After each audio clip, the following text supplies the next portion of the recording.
Okay, greetings, brothers and sisters. This is Saturday, October 5th. I think I'm releasing my other video tomorrow, which will be Sunday, and so this video will be up on Tuesday, more than likely. So I watched the HBO documentary about Pete Rose. I think it was called uh, Charlie Hustle, the story of Pete Rose, or the something, I don't know, doesn't matter. And so I grew up in Connecticut. And as a kid, my number one thing was animals. Like I wanted to be a veterinarian or like a naturalist. This guy Marlon Perkins had a show where you went out and explored. I wanted to be more of that than a veterinarian. But I was really interested in animals. Like I read all about them. And my second thing was I love sports, or I was playing sports, and I watched sports. So those are my, you know, passion as a kid. I was an athlete. My family was athletes, and so there was some love of sports. And somehow I became a fan of the Cincinnati Reds. I grew up in Connecticut. There was the New York Mets. There's New York Yankees. There was the Red Sox. I grew up equidistant from Boston. It was 2 hours to Boston and 2 hours to New York. And my family went to both places, which I liked. I had good, times in Boston. In New York, we went to the Natural Museum of History and the Bronx Zoo, and I was like in heaven, just like those places. And we used to drive through New York. My dad's family lived in New Jersey, so we had to cross over the Tappan Zee Bridge, which I remember from a kid, to go visit my cousins. I had a boy cousin my age and a girl cousin a couple of years younger in Jersey, very Italian, right? They were three-quarters Italian and then one-quarter Albanian. My cousins were. And we went to Boston when I was a kid. I was just thinking about this the other day because we have cool squirrels. Like the squirrels are become more interesting lately. We had the squirrels with these white tails I talked about. And we have these little gray, red squirrels. We have squirrels that are partially gray and a little bit of orange on them. So they're neat looking. They're big squirrels. So the squirrels my dogs are always chasing. And there's these little red squirrels, and the real red squirrels just run the big squirrels off. Like I saw this big squirrel running. I'm like, why is it running so fast? And there's a little red squirrel I couldn't see for a little bit, then popped up out of the grass and was chasing it, right? We have a couple of nut trees, some black walnut trees, and some other things. So we have about, I would say, 15 squirrels, in our yard area. And when I was a kid, we went to this famous cemetery in Boston, and this squirrel climbed up my leg, and I was sitting on my shoulder. It was like completely tame. And I'm like, oh, this is going to be cool. Like this will be, this is my new reality. Like I thought this would happen over and over again. Like I'm like, oh wow, this is really. I mean, for me, it was like a kid. It was just the way I was into animals and things like that. And then it never happened again. Like we never went back there. I don't know where it is. As a kid, I was like probably 7, 8. I don't know. But anyways, I like the cities, Boston and New York, but I didn't like their teams. And we had, the kind of TV where you have to get up and change the channels. Well, the first time I heard baseball, the Mets were playing the Reds, and it was on radio. Like, I was 60s. I was born in '64, so it was like, I don't know, the '70s sometime. And my dad turned it on. We were listening to it on the radio, which was actually better than watching it because baseball is really a boring sport. But at some point, I just liked the Cincinnati Reds. And it was kind of, an odd thing because I had no connection to Cincinnati. Like, I didn't even know where it was. When I think my first team I liked the Dallas Cowboys because we went on a plane and we went on a Delta Airlines flight to Florida. And that was always great. I loved going on. It was back when flying was magical. And I mean, the fact that you were able to go up in the air and fly from one place to another. And airports had so much energy and there's like glamour there. Like it was like glamorous. And they used to give you stuff. Like you could ask for a deck of cards and they give you a pack of cards and there was always a city on it. And I got this, deck of cards to play solitaire. The parents asked me if we could, if you want a deck of cards, and we would play cards. Me and my parents, until I just like was so much smarter than them. Like I would just win all the time. Like it was like something we do on vacation.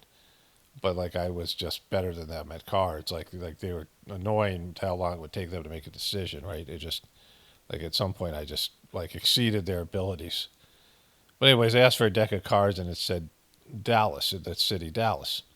And I got a book about the Super Bowl and I read it. It was like a little small book. We went to this big department stores. Back when department stores, there's no malls. Like malls were just becoming a thing.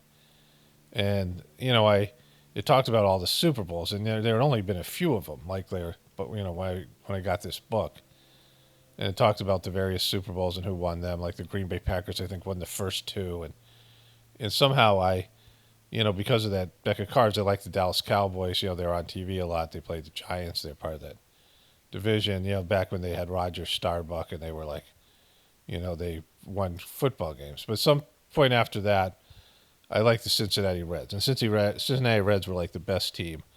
I played second base on my baseball team, and this guy Joe Morgan was my favorite baseball player. But they had a loaded team. Like I didn't understand it then, and there was this guy Pete Rose who, I when I saw the games, I was rooting for the Reds, so I liked him. They called him Charlie Hustle, but I knew it was kind of performative. Like he was, and I couldn't have phrased it like that or, mentally had some kind of conception like that. But the guy was like, he performed. Like he was like always, it seemed like he was doing like, he behaved in a way like the other players didn't. He would run real fast to first base, even if he was gonna be out. Like he just ran everywhere, and he like knocked guys over. He was like, he just looked kind of like a thug. And it's not like I disliked the guy, but you knew he was like, I don't know. As a kid, I was like, there's just probably something wrong with the guy. Like I didn't, couldn't articulate it, but it wasn't like he was, my favorite player. But I like the Reds, and they won this World Series. They're in the World Series a number of years. I didn't watch that much baseball, but I watched sports when they were on, and I was a fan of them. And then later on, then I started liking the Minnesota Vikings after the Dallas Cowboys. They had the Purple People Eaters, because I just didn't like the home teams. I'd watch the Giants and the Jets and the Patriots, and they all sucked. Like they were perennially bad teams, and like I was forced to watch them because they were local.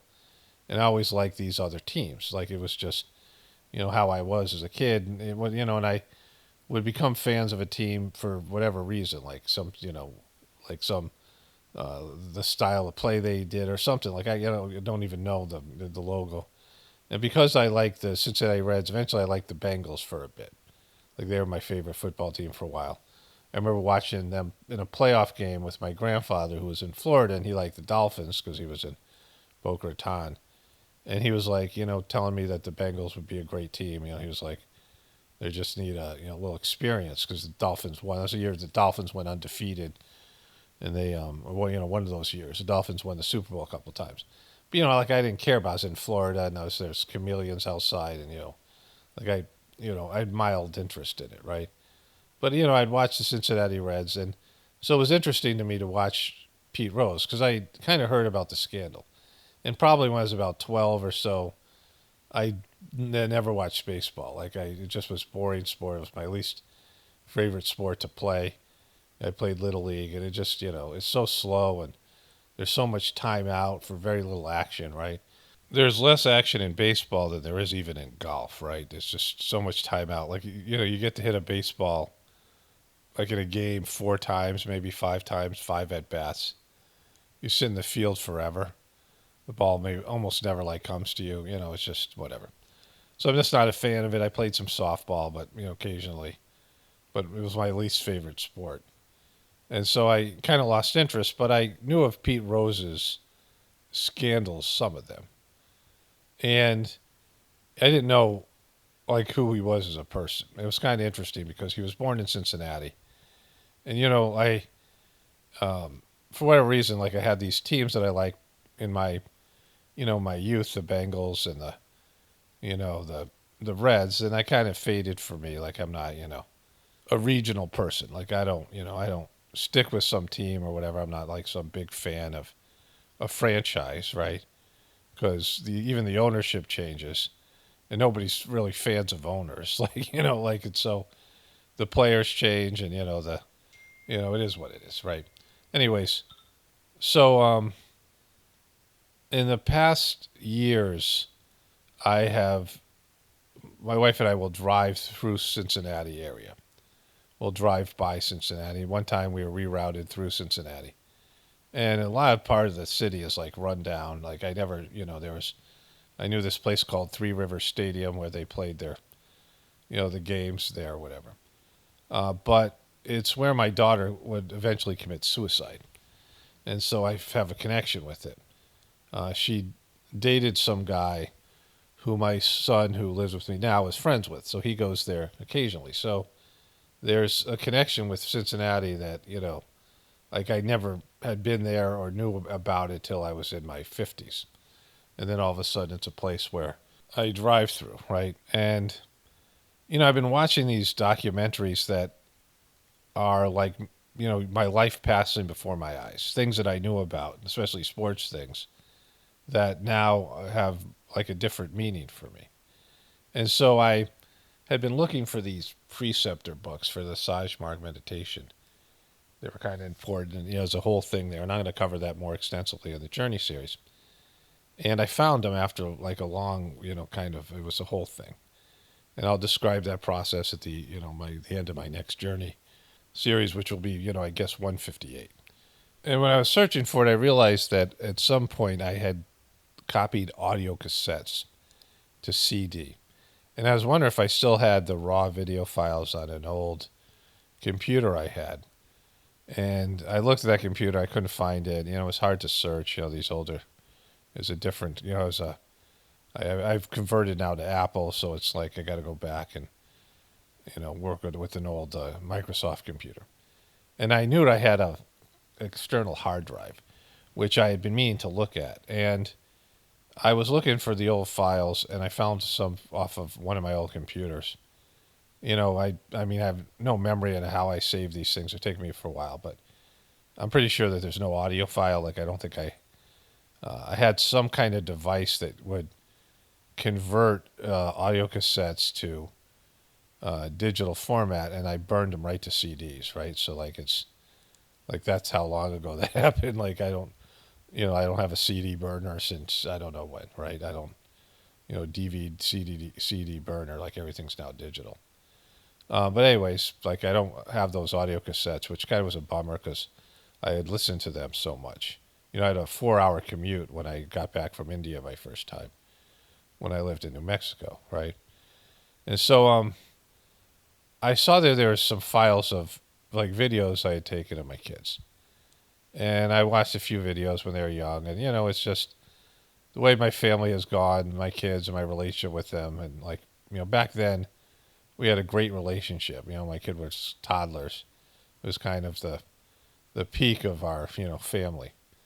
And there's some videos of my daughter Anna, and like she was, just kind of wild but like funny and quirky, and when she was a young kid, then of course developed these suicidal tendencies and self-abuse from my ex, and all these things, the chaos. But I watched a couple of videos. It made me kind of bummed out. Like it was like something, whatever. And I'll talk about this more in the Journey series. It's not really about this. But she would later commit suicide in Cincinnati, right? And my son lived there for a while. My ex lives not that far from there. There's a whole thing with it. And, now I have like a reference point for Cincinnati, which is not such a good one. And, driving by there, occasionally. I've been to the airport a couple of times.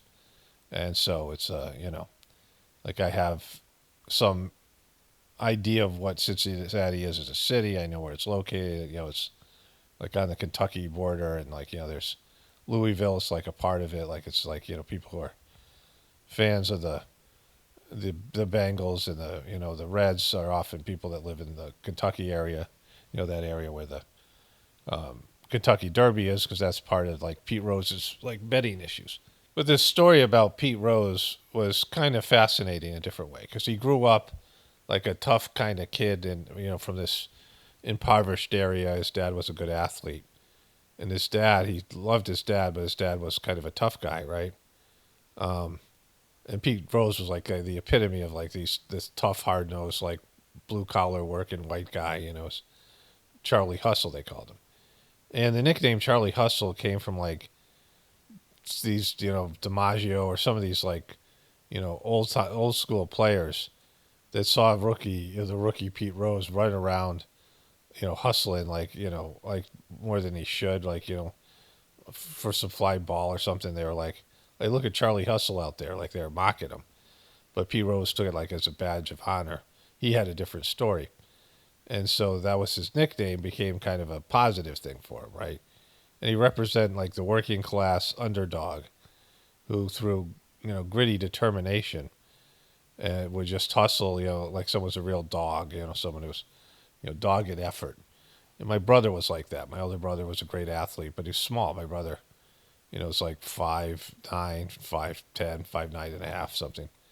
He was a great basketball player, a great athlete, but he was, he was a dogged person. He was, that's what somebody had said to him when he was trying to, when he went back to college. This professor said you have dogged effort, right? Like he was somebody who was just hyper and, just like a Pete Rose-ish.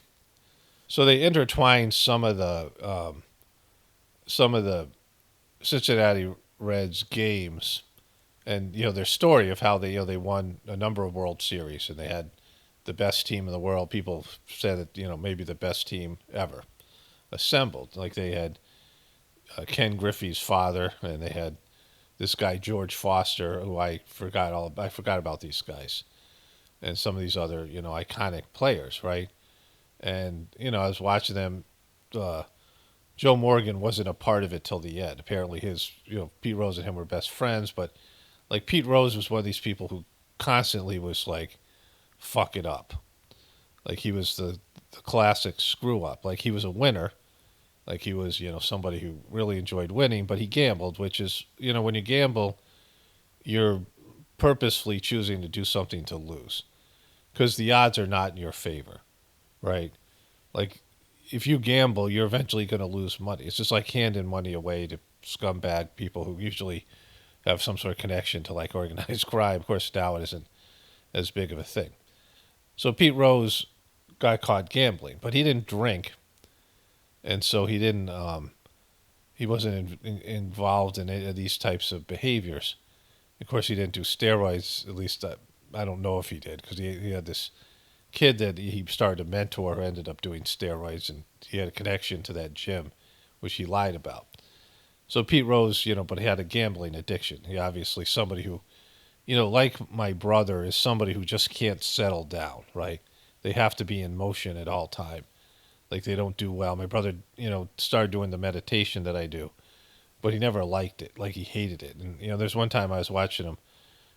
My brother was doing you do a nighttime cleaning, and me and there's this Russian girl that I was friends with in my first trip to India, and my brother had showed up there.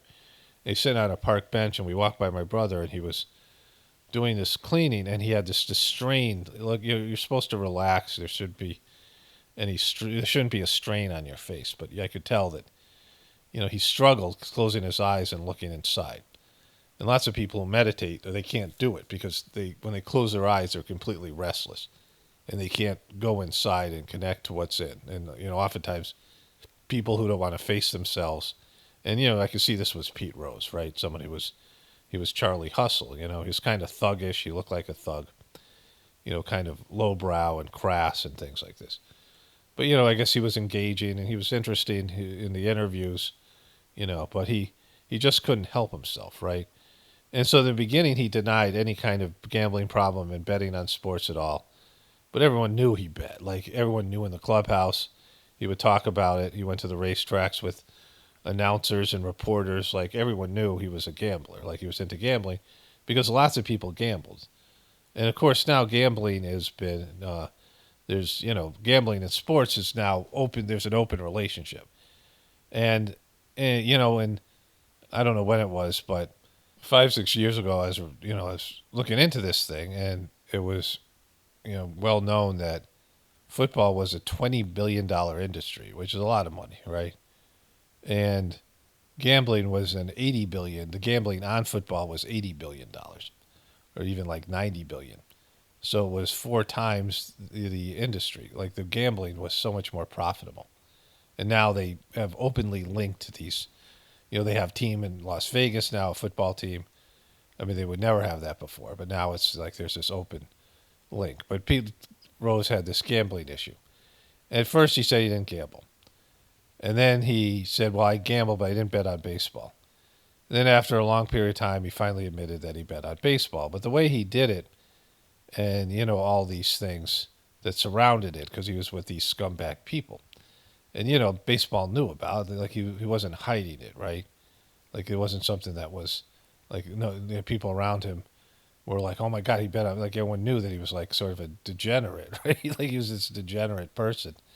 And he was like, I have one flaw. I bet on baseball. I mean, it's not the worst thing in the world. It doesn't hurt you. He kept on making himself sound like a victim.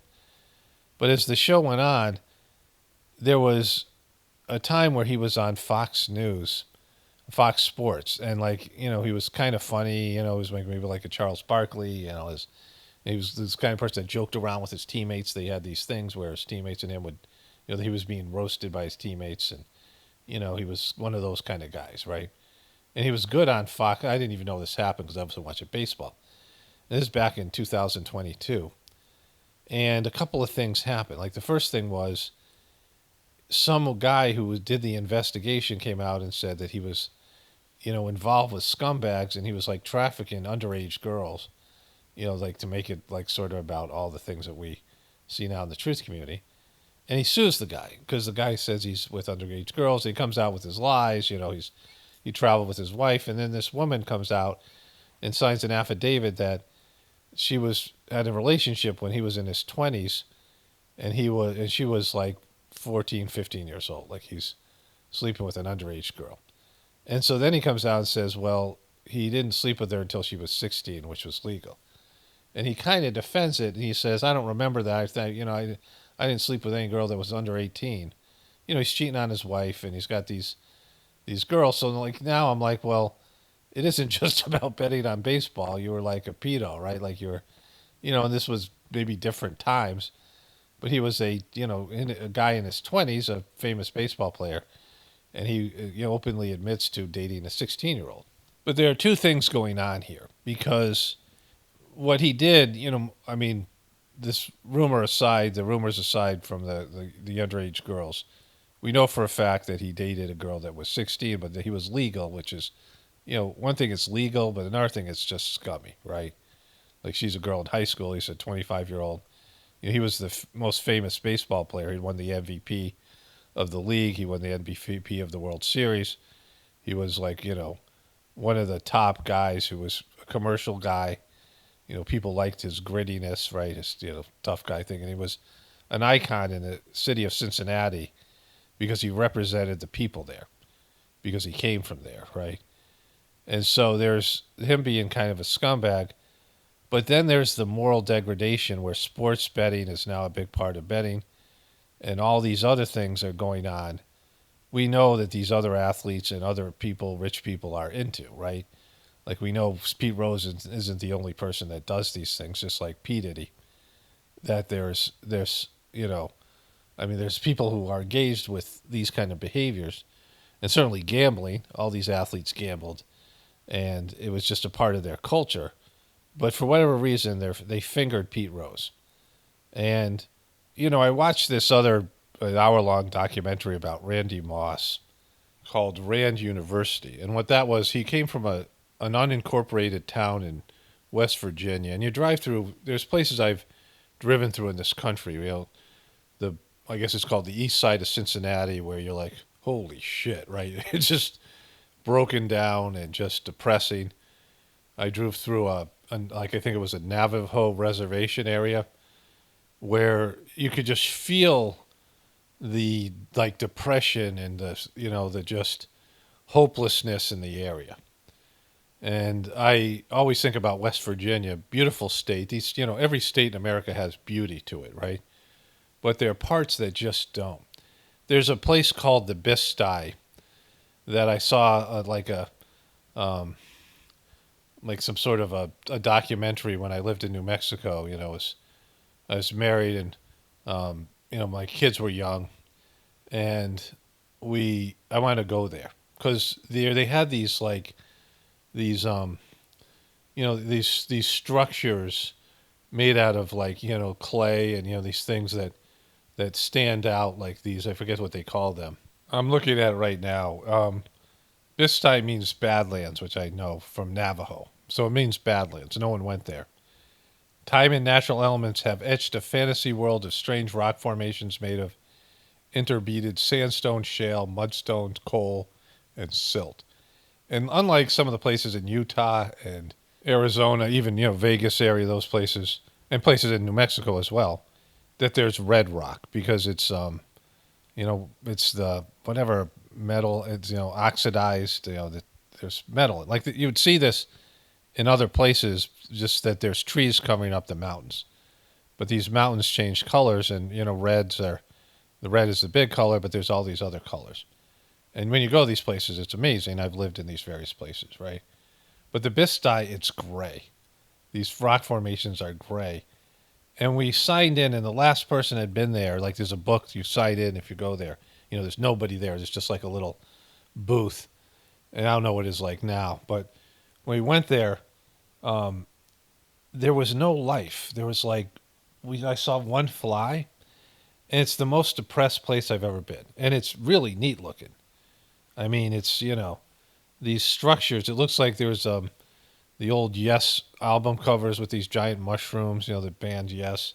Like, it looks like some kind of alternative world, but again, it's white and gray. There's not any color. And we went walking and we all got depressed, like me, my kids.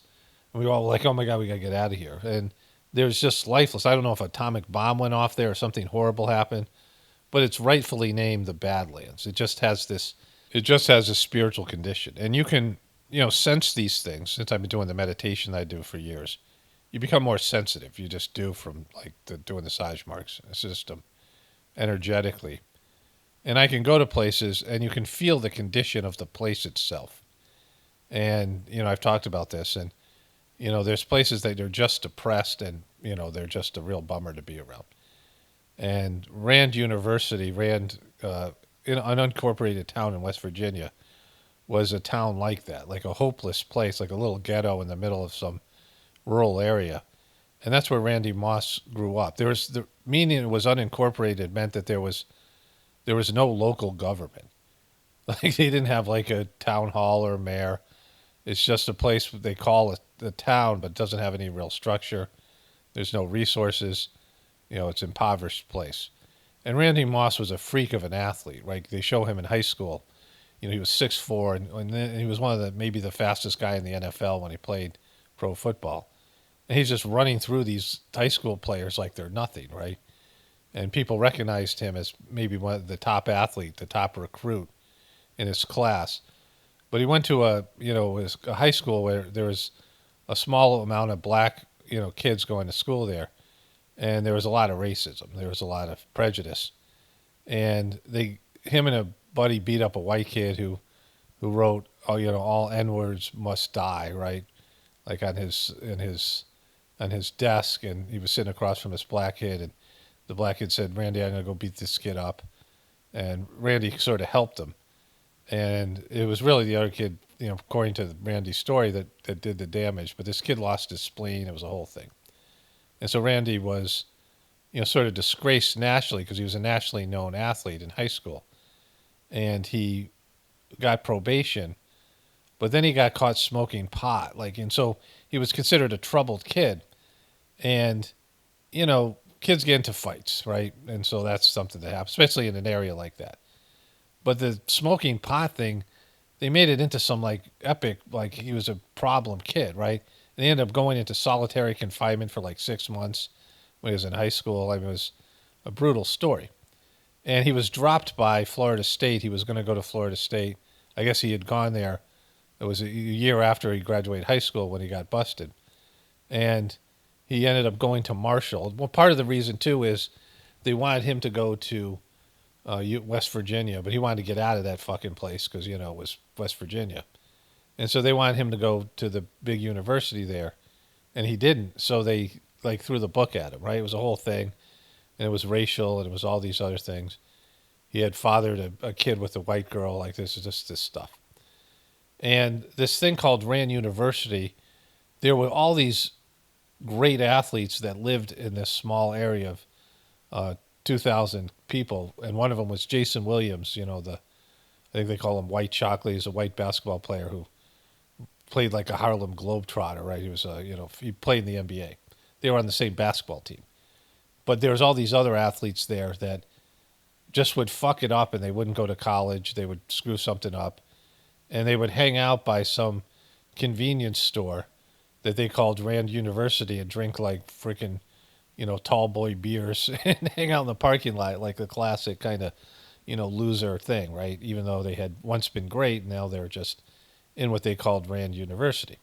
And one time when Randy played for the San Francisco 49ers, the players have to introduce themselves at the beginning of the game. There's a little clip, and they say, Randy Moss. And he said Rand University, and no one knew what he was talking about, right? So, like this school of hard knocks. But the thing is that his big crime was smoking pot, and he should have been the number 1 or 2 pick. He was runner up. He was runner up for the Heisman Trophy with Peyton Manning and that guy Ryan Leaf who bombed out. Remember that guy who yelled, "Knock it off" to the reporters, and he just flamed out. And Woodson, Charles Woodson, who won the Heisman. And so Randy was with those 4 guys. He was one of the top 4 players, and he had, the player with the most talent. And you could say he had a, similar career almost to Peyton Manning, like a level certain starhood. Eventually played for the Patriots and was in a Super Bowl. And, he was just a freak of an athlete. But he dropped in the, he wasn't picked to like the 20th or 25th pick by the Minnesota Vikings because of his past. But all these guys smoke pot. Like, and, even now it's so common, pot's legal. When I watch sports shows, which I don't watch, all that much, like I watch bits and pieces of them, like things that show up on my phone. YouTube recommends to me more sports stuff, especially these Stephen A. Smith analytical type of, take, like, first take type of sports drama. They just recommend this stuff all the time. People talking about sports. And I watch it just because, I don't search for it. Like I search for political, you guys see all the political clips I use, and certainly, things about truth or stuff. YouTube never recommends that stuff to me. Even politics, very, very seldomly. But if I watch any sort of Hollywood video or anything on sports, YouTube will recommend 20 things like it. Like it's amazing how much they push this crappy, dumbed down content, right? And I've seen some of these guys. There's an old guy, an old time sports analyst named Mad Dog Russo. And he was talking about watching football and taking gummies. Like he's probably my age, probably in his 60s, late 60s, maybe 50s, 60s. And he's like an old time guy bringing up old time sports and athletes that have been long forgotten. And he takes gummies. And then the other day I was watching this guy, and I briefly turned on the TV, or maybe ESPN, and they were picking who the 4 guys, panelists were picking the winner between the Pittsburgh Steelers and the Dallas Cowboys. And everybody but one guy picked the Pittsburgh Steelers. And he said, on full disclosure, when I made this pick, I was eating gummies. And they all started laughing and talking about it. He's openly talking about, and this is sports reporters openly talking about consuming, THC, marijuana type, drugs, right? Because nobody gives a shit about that anymore. And so the stuff that Randy Moss did that got him labeled as a troublemaker was smoking like a joint. Like it's just nothing. Even back then, it shouldn't have been a big thing. But they made it a big thing because everything was holier than thou. And these athletes are degraded people.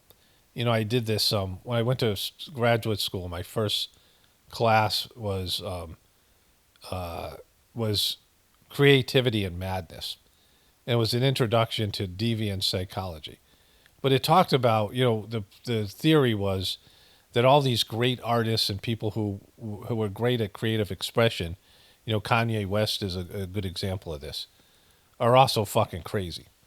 And we all had to pick people. And the reports, we all did these oral reports, and all the reports were fascinating. And it was from people for all different kinds of walks of life, famous people who had broken, there were paradigm shift people that brought in new things, but they're also crazy because there's channeling involved, right?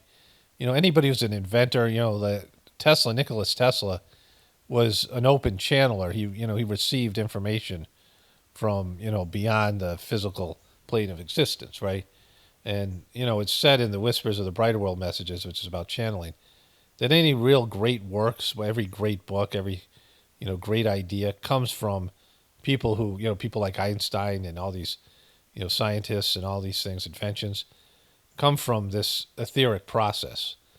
And so oftentimes these people, are a little bit like, they have to be a little bit crazy to be able to do that. Like you have to be not let's say crazy, but not normal. I did Bobby Fischer, and Bobby Fischer was like fascinatingly crazy because one of my friends at the time, the guy who does my meditation, was a chess player, said, "Oh, you got to do Bobby Fischer," and he recommended this book, this Pawn Sacrifice movie. It's a great movie to show like how crazy Bobby Fischer was, but he was brilliant. He like when people think about chess, they think about Bobby Fischer, and he had these, and so it was like this great report, right? Bobby Fischer became like a truther. He was Jewish, but he became like he had these Jewish conspiracy theories and all these things. And very, fascinating person. And, all these people were, but they're all crazy, right? Like the way Kanye is, people who have, high levels of creativity, but also, the creativity and madness. And we had to do this, report. And these people who have ambition as well, they have these big appetites and are successful, Hollywood movie stars and, people who push the envelope, political people and athletes. They also have these, flaws like the Greek tragedy. And they often have these self-destructive aspect to them and this, mental illness. And then this drive that makes them great is also, there's narcissistic elements to all of it. They're always narcissists. And so there's no surprise that these athletes are, like that, right? And Pete Rose was in a sport that, tries to be pristine, baseball, apple pie, Chevrolet, and hot dogs, baseball, apple pie, and Chevrolet, right? This idea, baseball is all about stats. And, it's almost like golf, and it's almost like snooty, but the baseball players themselves are degenerates who spend so much time on the road, and many of them were drug addicts and alcoholics, and of course the whole steroids era. And that's when baseball became interesting because these guys on steroids were hitting like, there's this another great movie about Roger Maris, the guy who hit 61 home runs. I think it's called 61. And he was a New York Yankee. He wasn't, that great of a player, and he wasn't known for, he wasn't like someone who that looked at as being, somebody you would know his name other than he held this record. And that year he hit 61 home runs, and Mickey Mantle hit 56. And everyone wanted Mickey Mantle to break the record and not him. And it was Babe Ruth's record. Babe Ruth was a real degenerate. Like he was just this horrible person with, these same kind of appetites, a womanizer, alcoholic. But, he's been, idolized, right? Like as a god in the baseball community. And so they terrorized this guy, Roger Maris. They threatened him. All these Yankee fans and people, they didn't want him to break the record. It was almost like racist, but he was a white guy. Like, it was the way they was treated. And these, people get treated like this all the time. People themselves who are scumbags, who, cheat and, lie and, they deceive and they do all these things in their own personal life. But they want these athletes and these other people to be, on a different level than them morally, and they want to be like saints, and they're simply not, right? And so Roger Maris, he had 2 days. He had hit 60 home runs, and he had 2 games left. And he took off the game. He didn't play the game before the one. It was the last game of the fucking season, and he hits a home run, right, to break the record. It's amazing he was, even given these pitches, right? And so, this game of baseball is so much into statistics, and Pete Rose has the best statistics. Like, he deserves to be in the Hall of Fame more than anybody else. He has the most hits, and he broke this guy Ty Cobb's record of 4,000 hits. And, it's a record that will stand forever. I mean, I don't, certainly the baseball has lost interest and favor and all these things. But he hit over 4,000 hits. He played in more games than any other player. And he has all these records. And he had a hitting streak. He was chasing somebody for the hitting streak, which was like 56 games, and he got into the high 40s or whatever. And they wouldn't pitch to him. The pitchers wouldn't, give him anything to hit, right?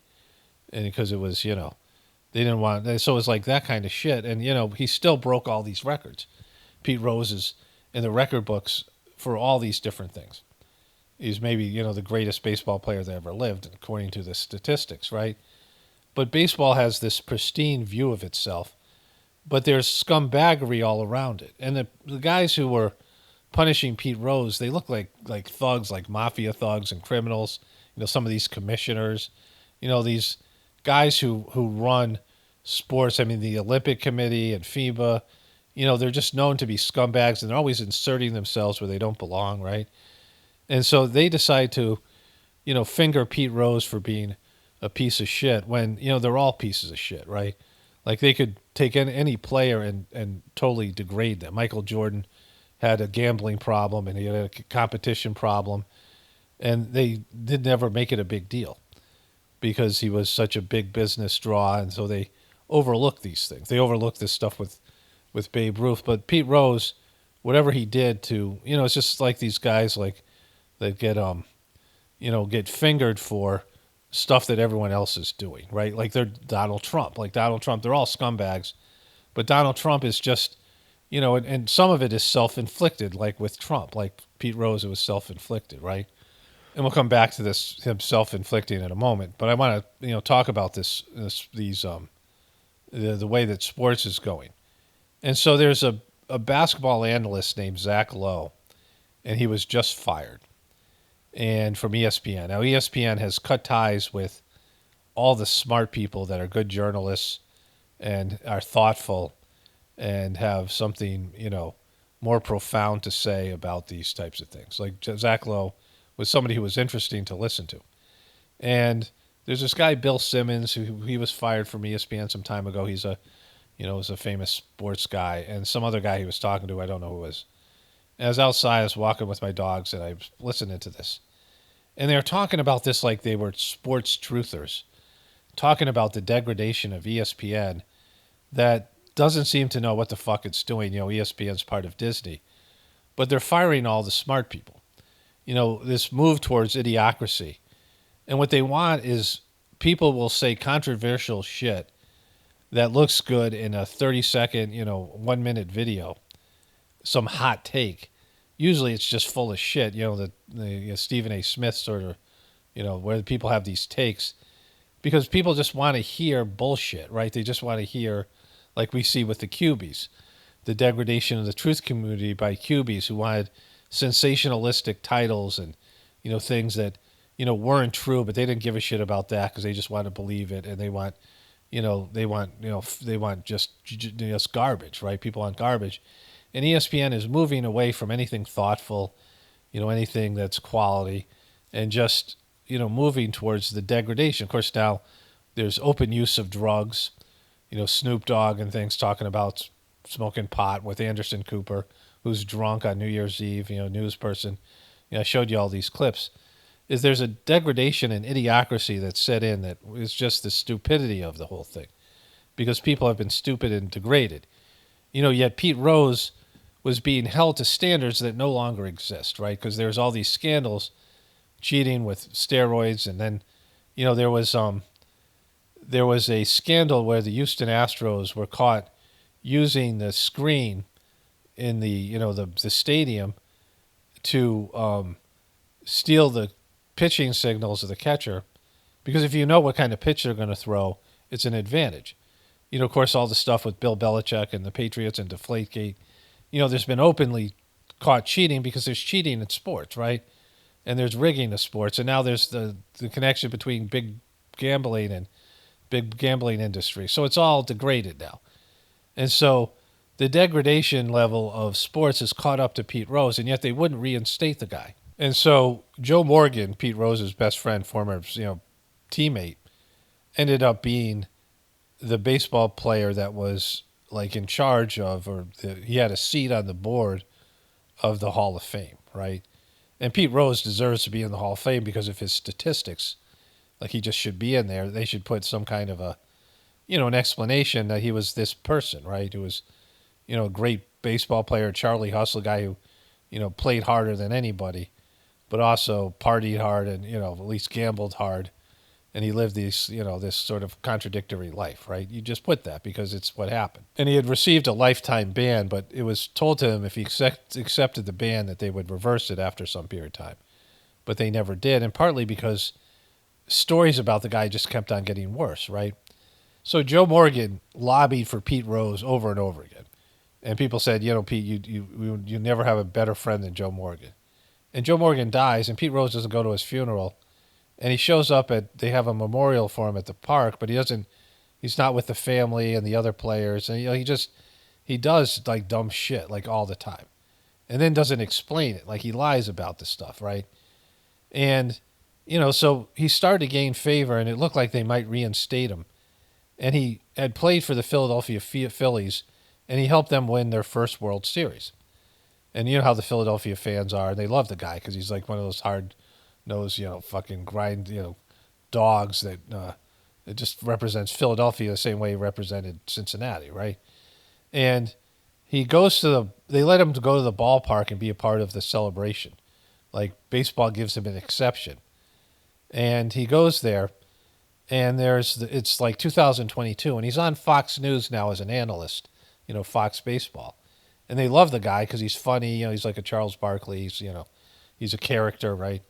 And he's getting, more and more support from people. Like, yeah, this guy was always great, he's just one of these guys, so the public opinion's softening on the guy. But it's when the Me Too movement's going on, and he's walking into the stadium, and a young woman reporter, she's like in her 20s, asks him about the sexual assault case, and it's relevant because of Me Too. And he said, "What do you care about this?" He barks at her. "It happened 50 years ago, babe." And then he doubles down when somebody else asks him about it later on, and then he goes to apologize to the girl, but it's like the worst apology of all time, and he's for calling her babe, and she's clearly like agitated and hurt by it. She doesn't know who Pete Rose is, and probably doesn't even know that much about baseball. And so Fox News fires him. And baseball's like, they realize that this guy is going to embarrass them. That whoever reinstates him, you could see it. Like, they know that he's going to embarrass them because he can't keep his mouth shut. His lawyer said, don't say anything to any reporter. And, he just does shit all the time against his legal counsel, against what everyone's telling him to do. And he self-sabotages. And Pete Rose is one of those competitive guys who's good at winning, and yet he does loser shit all the time. And so he took this kid in. This kid's Pete Rose is at at a conference, and this guy's there because he wants to be a baseball player. And Pete Rose's son out there. Pete Rose's son ends up being a baseball player himself, and he gets abused at every stadium he goes to by all these fucking evil, angry, trolly people that are out there who are horrible people themselves, but they just want to judge other people, right? This whole thing that I talk about all the time here. And they do this to Pete Rose's kid. The guy's verbally abused and harassed. I mean, Pete Rose, like, there were people throwing, like, batteries and shit, like, golf balls, and, like, they're throwing fruit and whatever at him. Like, there was a game where they were playing the World Series, where they're playing in the pennant, the playoffs against the Mets, and Willie Mays had to go out in left field and tell the fans to, like, knock it off, right? Like, there's just, the abuse that people will heap on people when they themselves are scumbags, right? They want to have this, varnished version. Like this is the Trumpian. Like there's a lot of they even make references to Trump in this thing with Pete Rose, and so the guy can't help himself out, right? And so he brings his kid to this. There's all these baseball players there, and this Italian kid who's very much like Pete Rose and like Pete Rose's idol, and he has a catch with Pete Rose's kid. Doesn't know who he even is, right? And Pete Rose's kid introduces him to his dad, and he becomes like Pete Rose's like protege. Pete Rose is trying to get this guy into baseball because the guy just loves it. Pete Rose says, "I think this guy loved it more than I did," but he's small and he never gets bigger and he never becomes good enough. He's not just a good enough player, and so he goes on steroids, and he gets into these seedy characters at Gold's Gym, and Pete Rose mentions Gold's Gym in the interview process of the documentary, and he said, I never went there, but he's talking about the guys there and this and how they were seedy and bad people or whatever. And then there's pictures of Pete Rose in Gold's Gym, like he's talking about he was never there, right? And this is where this kid's taking steroids, and eventually they're at the track, and this kid is placing bets for Pete Rose on baseball, and Pete Rose becomes a player manager, Marge shot and these things, famous Marge shot, and I kind of, I knew about this stuff, but I didn't really engage with it. And he becomes a player manager, and then he breaks Ty Cobb's record. Ty Cobb was a real prick as well. Like, people said they, hated him, right? But he had all these hits, and he was really competitive. And Pete Rose breaks the record while he's coaching the Reds, and he's betting on baseball. And this kid, this Italian kid that Pete Rose got under his wing, was all bulked up and steroided out, says to Pete Rose, you lose at when you bet football. You lose when you bet frickin' when you bet any other sport but baseball. Why not just bet baseball? So Pete Rose is not only a player but also the coach of a team, and he controls all these. I mean, whether they win or lose, he controls these elements, and he's betting on baseball, which is completely fucked. And that's something where, that's why there's a lifetime ban for it, right? Although all these things have caught up, society's caught up to Pete Rose's degradation. And so Pete Rose is with this kid, and the kid is the only person that doesn't turn on him. Because Pete Rose is into the mob for hundreds of thousands of dollars, and he's, with all these seedy characters. I mean, that was part of it. Pete Rose came in with these two high-priced lawyers when they first were going to present him with the evidence they had. Baseball was going to present him with the evidence. And Pete Rose, the guy said, I wish I had a video of Pete Rose turning different colors as they presented. Like, there's 20 thick notebooks full of info about all the shit that Pete Rose did and all the evidence they had against him. Pete Rose didn't realize, like, how much evidence was out there, and all these people ratted him out. These former mob guys, people were in prison. He was involved with all these criminals. But this one kid who did the most betting for Pete Rose goes to prison and says, just Pete, when I get out, I'm not, just take care of me. I'm not going to turn on you. Because he's like, Pete Rose is like a father figure to him, right? But so this kid went to prison for Pete Rose. Like, if he had turned state's evidence against Pete Rose, who ends up going to prison himself for tax evasion, because the guy's just like that, right? And he doesn't call the kid and doesn't thank him. And he said the kid was like, hurt that he just didn't even thank him. And they don't have a relationship anymore. So the kid turns on Pete Rose. And he said, we were at one of the racetracks for betting, and this guy, from Gold's Gym knows these drug dealers. And the guy says that he can turn $100,000 of Pete Rose money into $200,000. And so Pete Rose has this kid, his protege, driving drugs back and forth to Florida like he's, a drug dealer. Like, he's a drug trafficker as well. And this kid, eventually comes and rats him out because he's like, Pete Rose has turned on him and, made bad decisions all along. And probably one of the most entertaining parts of it is there's a guy named Dave Perez that was Pete Rose's longtime teammate. There's people I hadn't heard their names in years, and they're, defending him. And he had a son that ended up being a player that plays for Pete Rose, Dave Perez's son. And he loves Pete Rose, but Pete Rose, he tells a story. Like, he's totally in Pete Rose's court. But he says, Pete goes to him, tell me when the Kentucky Derby is on. And Pete Rose is not only a player, but he's coaching this team. And the guy goes up to him and says, "Yeah, it's on right now." And so Pete Rose goes down. They watch the Kentucky Derby because he has money on it. He comes back up, and he coaches his team. Right? He's, like he's just completely clueless and doing this stuff out in the open. But it's an interesting story because he's like just a degenerate, degraded person, but he represents the belly of the beast and what really it's like. This whole thing with Trump, right? They want to paint Trump as the bad person, the media, and the Republican and Democratic establishment. They want to paint him as like some outsider and a singular problem. But everything that Donald Trump has been, and Pete Rose has been accused of, other people are doing, right? They're all scumbags and they're all doing it. It isn't that he isn't a scumbag, because he is. It's just that he's the only one that they're calling him out on it. And that's the thing that Trump is upset about, and Pete Rose is upset about, right? That they are somehow villainized for something that all these people, there's this illusion of what's going on, right?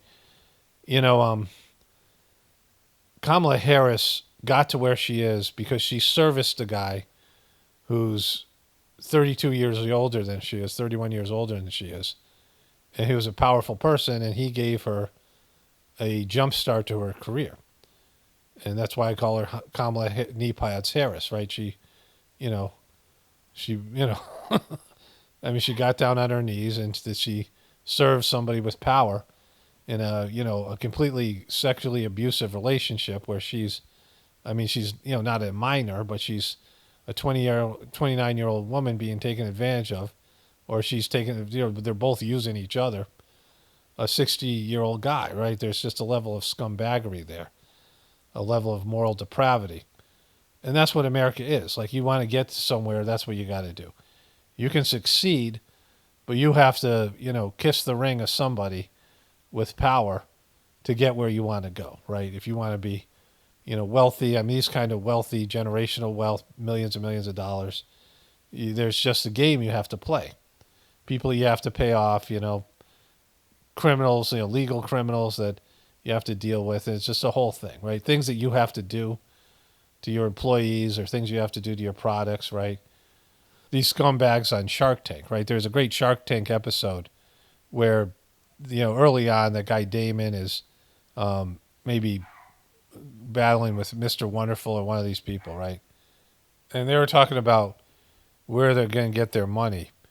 And Damon says, we're both going to go to the same 5 people who are going to give us the money to give you the money. Because they don't give their own money, right? They borrow it because that's how it works, like what Trump did. Trump was constantly in debt, and all these guys are in debt. They get access to cheap money, which they put into, low risk or even sometimes high risk investments that have a much higher return, right?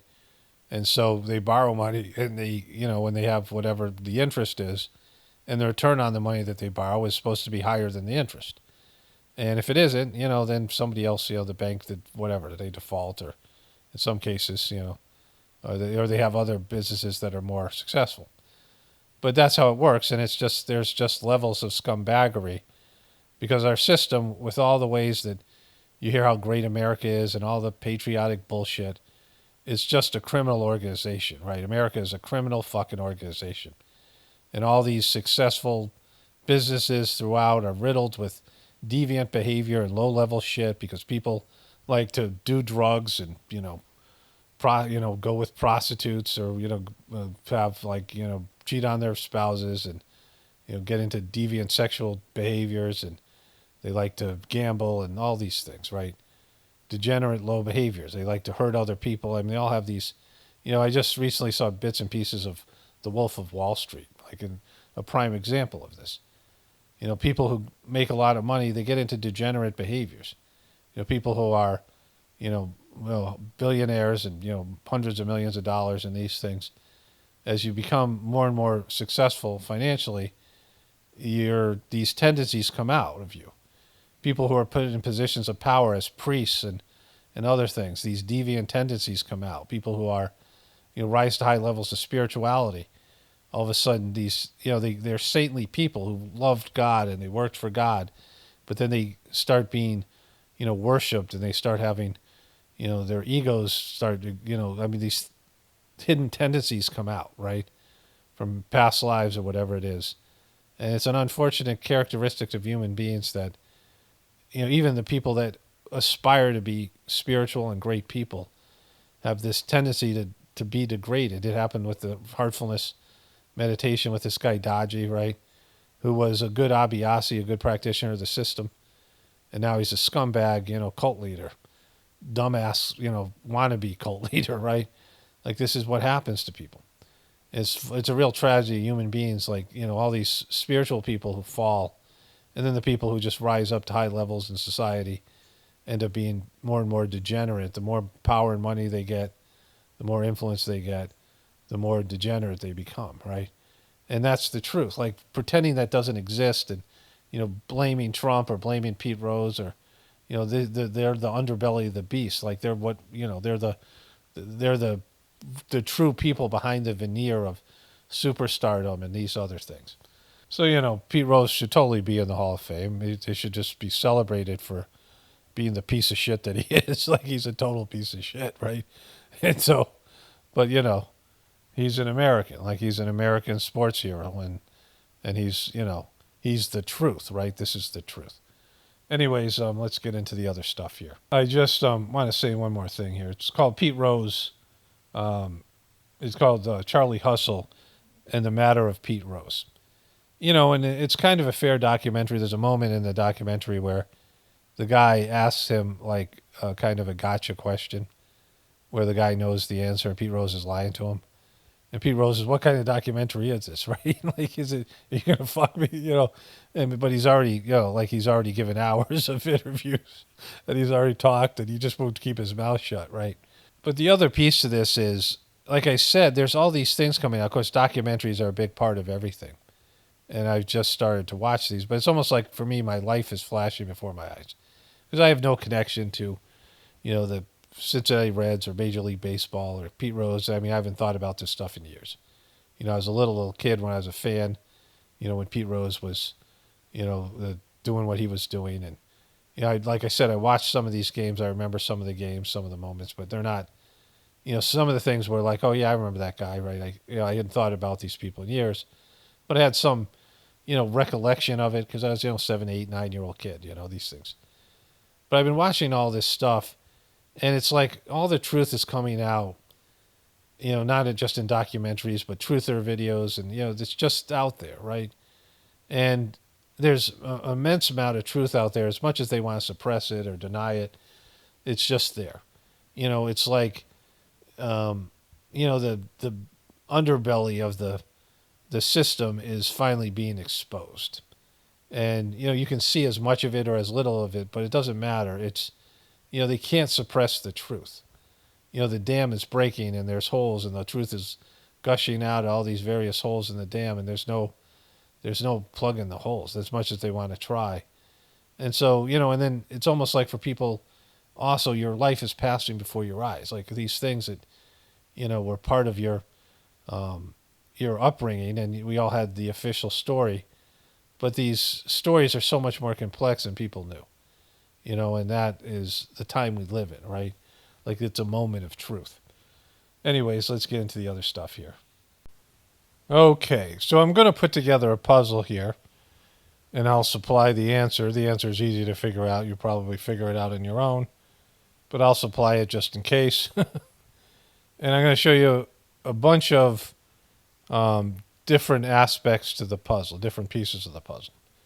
So this is the swing state maps, right? You have the blue states, which are a lot of these city-rich states in the Northeast, of course, the West Coast, and then you have New Mexico and Colorado that are semi-swing states, and then you have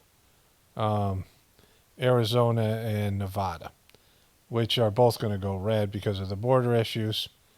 And so let's pretend these aren't swing states here. And then you have Minnesota that is pretty much guaranteed to go to Kamala Harris. And you have Wisconsin, which is trending towards Trump.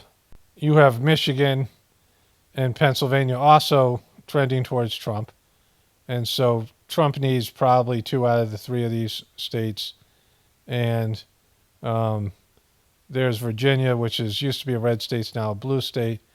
And then you have North Carolina, which Kamala Harris needs, and Georgia. So these are 2 states Kamala Harris desperately needs, right? If you look at the map here, Georgia has 16 electoral votes, North Carolina 15, Pennsylvania the big one with 20. Of course, this is an older map here. This is from, I'm not sure which year. But Florida is now always going to be red. That used to be a swing state. And again, these states over here, Arizona and Nevada, are going to go towards Trump because of immigration, regardless of what the polls say. And so these states here that had, in this particular year, so the swing states were different, right? Ohio and Florida used to be up for grabs, but now those are Republican states, right? And so Kamala Harris doesn't have as good a map as Trump does. And there's lots of issues that she has. But she needs these 2 states of Georgia and North Carolina, states that Biden won last time. And there's a little problem called the hurricane, and we'll get into that, which is going to make it pretty much impossible for her to win those states. So let's start here with Jojo Magoo. Now, there was a narrative out about him that he has dementia and he's unfit to be president, and then all the years of cover-up from the DNC, which has kind of been ignored. But then he does something like this. What do the states in the storm zone need, Mr. President? Okay. What do the states in the storm zone, what do they need after what you saw today? Oh, in the storm zone? Yes, sir. I'm wondering what storm you're talking about. I didn't know what storm you were talking about. The storm is coming, according to the QBs and Trump. Remember that bullshit? But anyways, see, this reminds everybody that this guy's unfit for office, because the rest of us know what fucking storm he's talking about, right? The storm zone. Because this has been a devastating hurricane like we hadn't seen in years, and it has destroyed inland, which we hadn't seen. It's unique, and the damage is quite extensive, and people are suffering. And he doesn't even know what the fuck the guy's talking about. Plus, every time he goes in front of a microphone, they tell him, these are the things they're going to ask you about. And one of them is going to be the storm, right? One of them is going to be Israel, and the other is going to be the storm. Because those are things that are up. Israel and Iran and the storm, right? And so, like, he's just been told this. He knows what the storm is. You think they haven't talked to him about over and over again, that he's living in some bubble?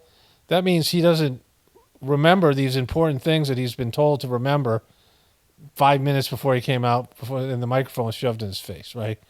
And it reminds you of how the Democratic Party scammed you, and it also reminds you how incompetent he is. And it gets worse from here. Let's listen to the end of this. They're getting everything they need, and they're very happy. They're not happy. So if you heard this, and people in Asheville are very liberal and will vote for Kamala Harris unless they feel like the government is incompetent, and they might not vote at all, or they might even vote for Trump, right? And so these are 2 states Kamala Harris has to have, and this hurricane and the response to it is going to make it all but sure, if like there is real voting, right? Unless it's, completely rigged and it doesn't really matter. But if there is real voting, any level of real voting, like even if they just have to make it close to steal it, right? Then there's no way they're going to win those states, right? Given what's happened here. Like, this is like a true October surprise. Okay, so then this is Kamala Harris. There's her guzzle lines there. Kamala Harris response. And I want to thank the local leaders for together creating a task force-like response, knowing that we are at our best when we work together and coordinate resources, We're at our best when we work together. When we're fighting, we're not working together, we're not as good as when we are working together. When we are working together, things go better. It's crazy like that, and I know you wouldn't think that, but it's true. Our communications to the maximum effect for the community that has been impacted. And the federal relief and assistance that we have been providing has included FEMA providing $750 for folks who need immediate needs being met, such as food, baby formula, and the like. And food and baby formula.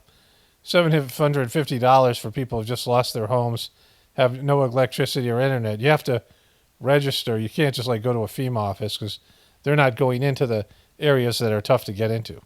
So they're not reaching the people that are there to be reached. Also, there's all this evidence out there.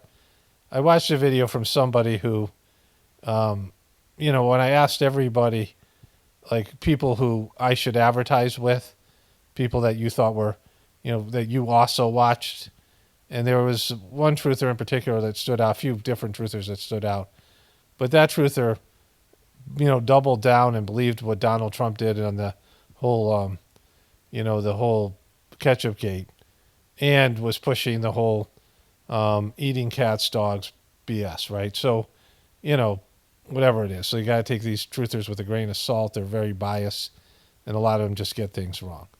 But there was a video that somebody sent me, and I watched a little bit, and this truther had put together some compilations of people in that area, and maybe they're in that area, maybe they're in, Wisconsin or, some other place, and they just want to crap on the, the administration. But what we're hearing from people is they're arresting people for helping, either with helicopters and drones. FEMA isn't able to go into these places, and yet they're taking up all the hotels, and they're taking up all the space that these people need.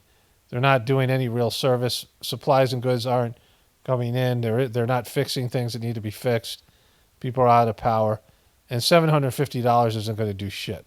And we'll get into that in a moment because there's another angle to this thing. you can apply now for anyone who's watching this who has been affected.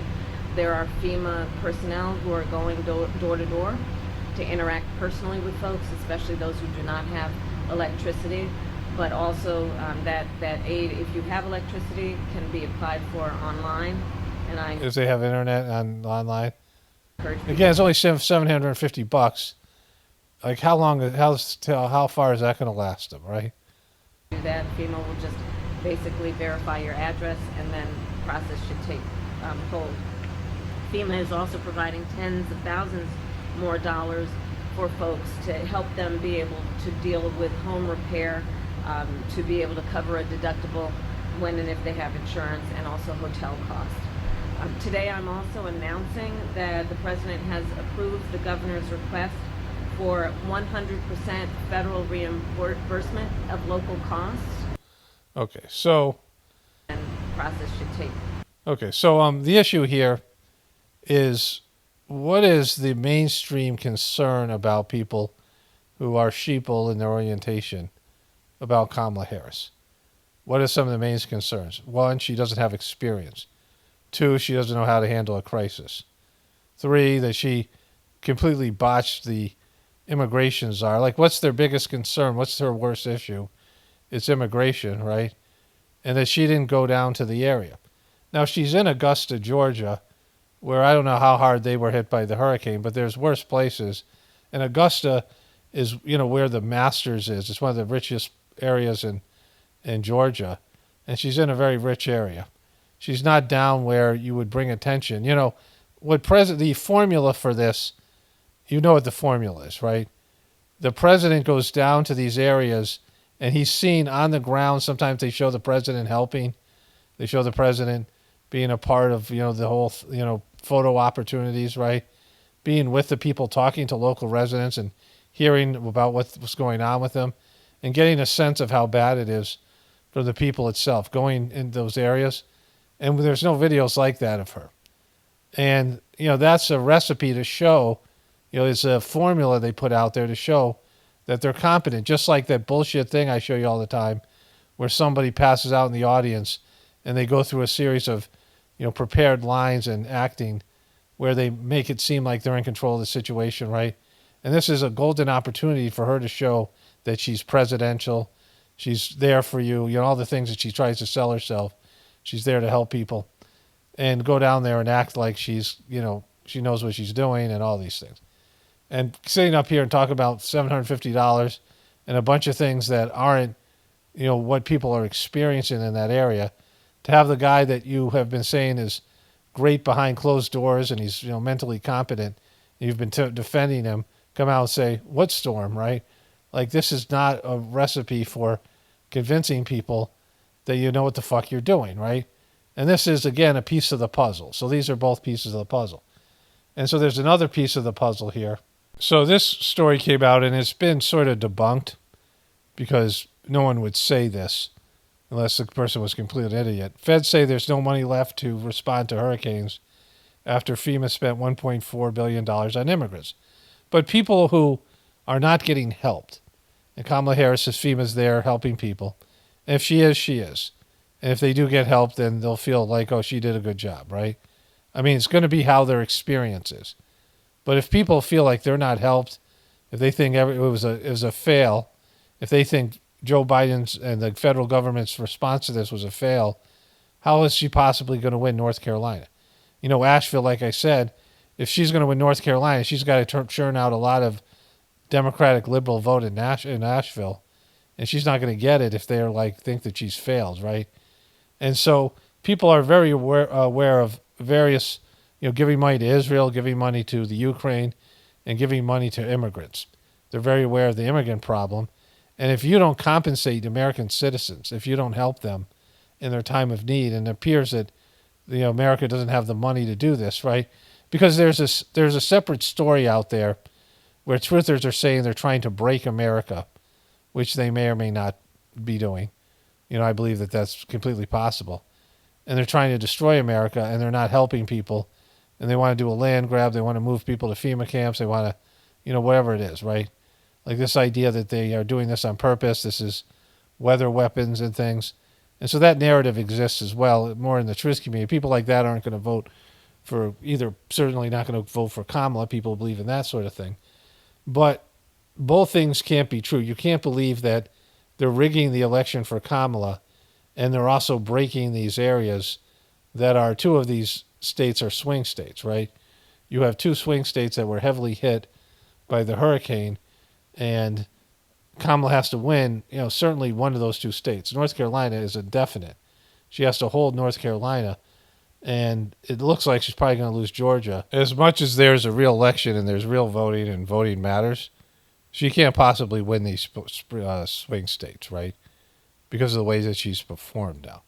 Regardless of what people believe is facts or what they believe, when they're in desperate circumstances and they just want to blame somebody and they want to, take it out on somebody, and other people are watching this and they want to blame somebody, it's going to be Kamala Harris because, it's her administration.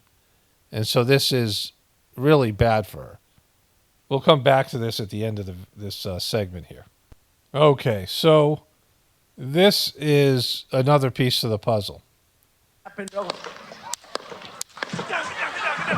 Nearly 3 months after surviving that attempt on his life, with those images of blood on his face and his fist in the air. Boom. His fist in the air. Remember this? Fight, fight, fight. Remember what courage he showed? Remember he showed you what a tough guy he was, what a badass he was? In the air, former President Trump is returning to Butler, Pennsylvania this weekend. I have an obligation to go back to Butler. We never finished what we were supposed to do. Back then, rally-goers watched in horror as the gunman climbed onto an unsecured rooftop and opened fire.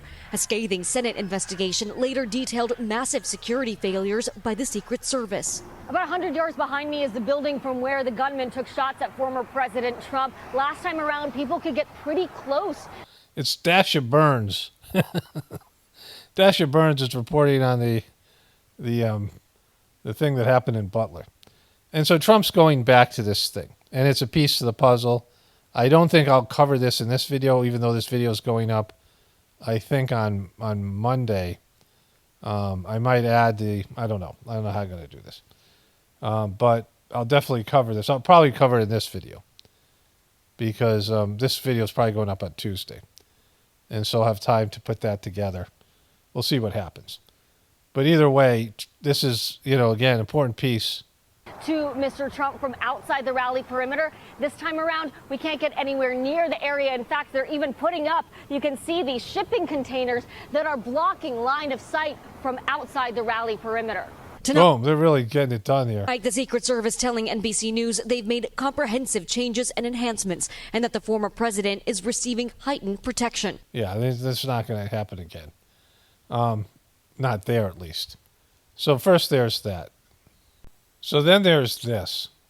Mr. President, we actually have someone that, and before we ask his question, I wanted to read this to the crowd. He had actually written a letter to you after you'd been shot in Pennsylvania. Dear President Trump, watching you during the Butler rally and you getting back up, both my wife and I gave a sigh of relief as well as a few tears. I would be honored if you would accept this small token that I received as a young Marine in Vietnam. My wife and I both thought it appropriate. God bless you, your family, and the United States of America. Sincerely, Dwight. Dwight, where you at? Where's Dwight? Get out there, Dwight. Boom, here he comes. Look at Dwight. Look at fucking Dwight coming up there. Thank you.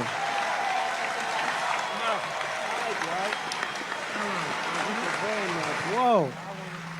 Looks like a check. It's a check. It's cash. For those of you who may not know, Dwight had given President Trump his Purple Heart. That's right. That's right. Why the fuck did you say it was cash then? That's right, now I remember.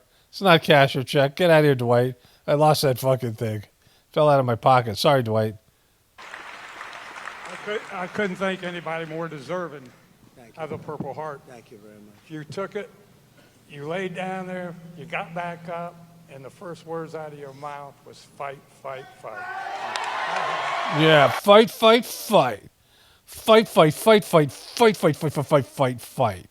Remember that shit? Fight. Remember he did that? He imaginary bullet didn't hit his ear, and there was no blood, and they squared ketchup on his ear. He got up and yelled fight, and the Secret Service guys who are WWE actors let him expose his head again, even though they weren't sure there was a second shooter. And he was yelling fight, fight, fight, but he was just mouthing the words because he wanted everyone to see what he was saying because he didn't have a microphone.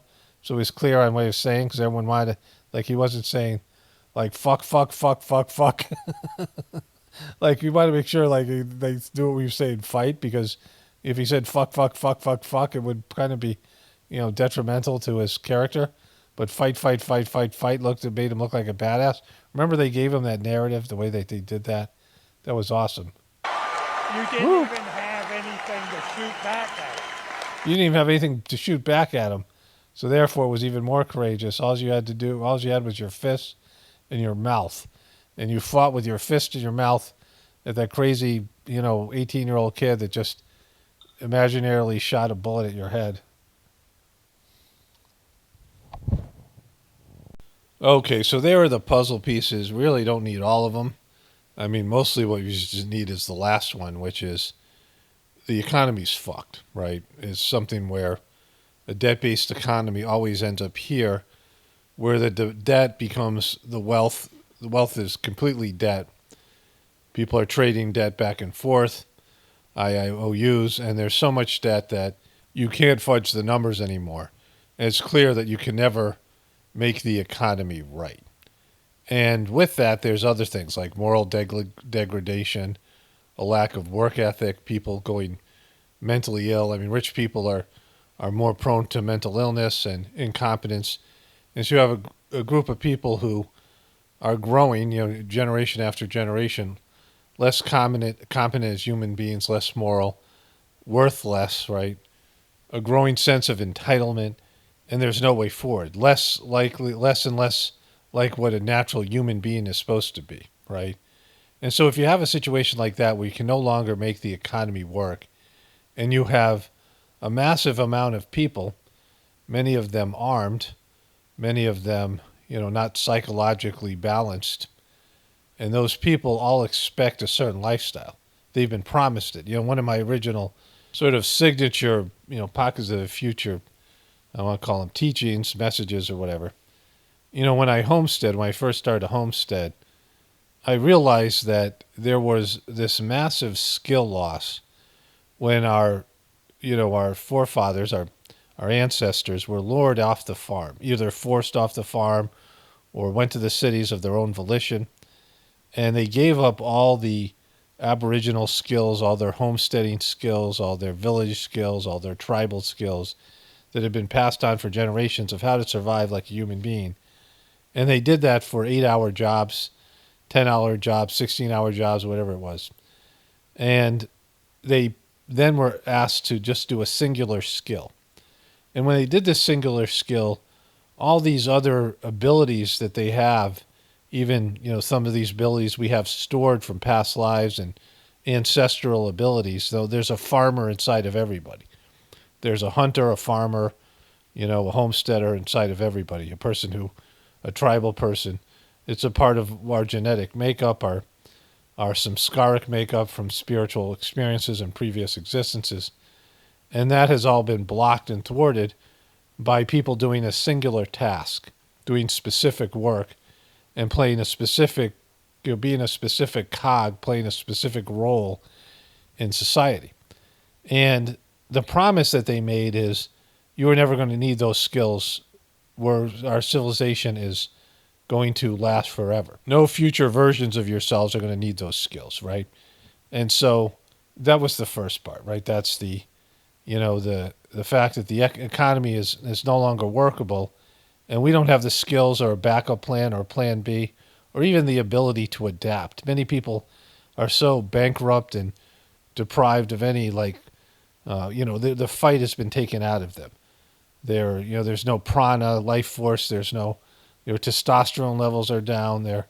Everything is down. They're just trudging through life, doing everything that they can do. They're bankrupt. They're toiling, right? They don't have any ability to accept their current circumstances, right? So if you're the controllers, if you're the people who, look at all of us, look at the rest of us as like livestock, as like, a slave population, as there to serve them. You're the people who are managing the system. And you can't tell these people the truth. And they can't. They can't tell everybody, guess what? We have to depopulate. We have to get rid of vast numbers of you. And every one of these people is going to be like, well, fucking not me, right? Not me and my family. I mean, that's what everyone's going to say. Not me and mine. And so no one's going to say, yeah, right, I had a good run. How many people are actually going to say that, right? That we have to reduce the population and we have to get rid of your lifestyle. Because also we have technological development and the development of AI and robotic technology, where lots and lots of these jobs people used to do are no longer necessary. And we have enough technological development that they don't need people to make, I said once they make robots that can fix robots, well, people will become basically obsolete. Because when robots can fix the technology that's available, then you won't need people to administer all these things, right? And so they need less and less people to run society. There are more and more useless people, what they call useless eaters. And so what are they going to do, right? They can't keep your lifestyle the way it is. They can't keep the economy going the way it is. Certainly people in America are going to have to suffer drastic changes. They can't sell you a lifestyle that will, that you'll accept. They can't make a deal. There's no deal that they can give to you that you would accept. You would not do the work that they would ask you to do or make the sacrifices they need you to make, right? Okay, about every 8 people, 7 of you guys got to jump off a fucking cliff, right? You're not going to accept that shit, right? And so they have to find a way to restart the system, right? Reboot the system in a way that's effective for the future. Some of that's depopulation. Some of that's accepting, a lifestyle change. Some of that is, all the things that we know that they're planning. They've revealed their plans in various places, these people writing the system. And spoiler alert, they're not going to be able to pull this shit off. They're not going to be able to do it in any reasonable way. It's just they're crazy and they're asked out as well. And the system has run its course and we're entering a new yuga. We're entering a new paradigm. And so this system and the way that these people that run it, we're all dinosaurs. And for those of us who can evolve and adapt, sure, great, especially spiritually. But the rest of us are fucked. And that's just the bottom line. But just in terms of like their plans and what they're trying to do, that's their goal. They can't provide for you what you think you're owed.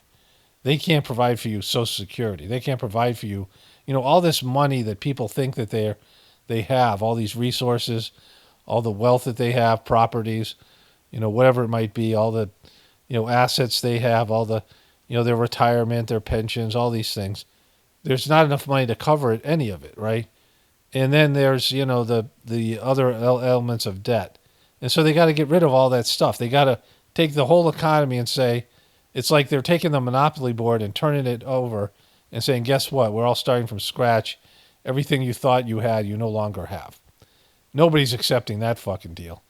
And that's the reality. There's no other way. They can manufacture fake debt-based money, but they can't manufacture real wealth. And they can't retrain us all to be worth something, to be functional people who are psychologically functioning and, have something to offer in a different scenario, a different paradigm. Because all of us have been, shaped into cogs in the wheel of our current society, and that whole machine is broken.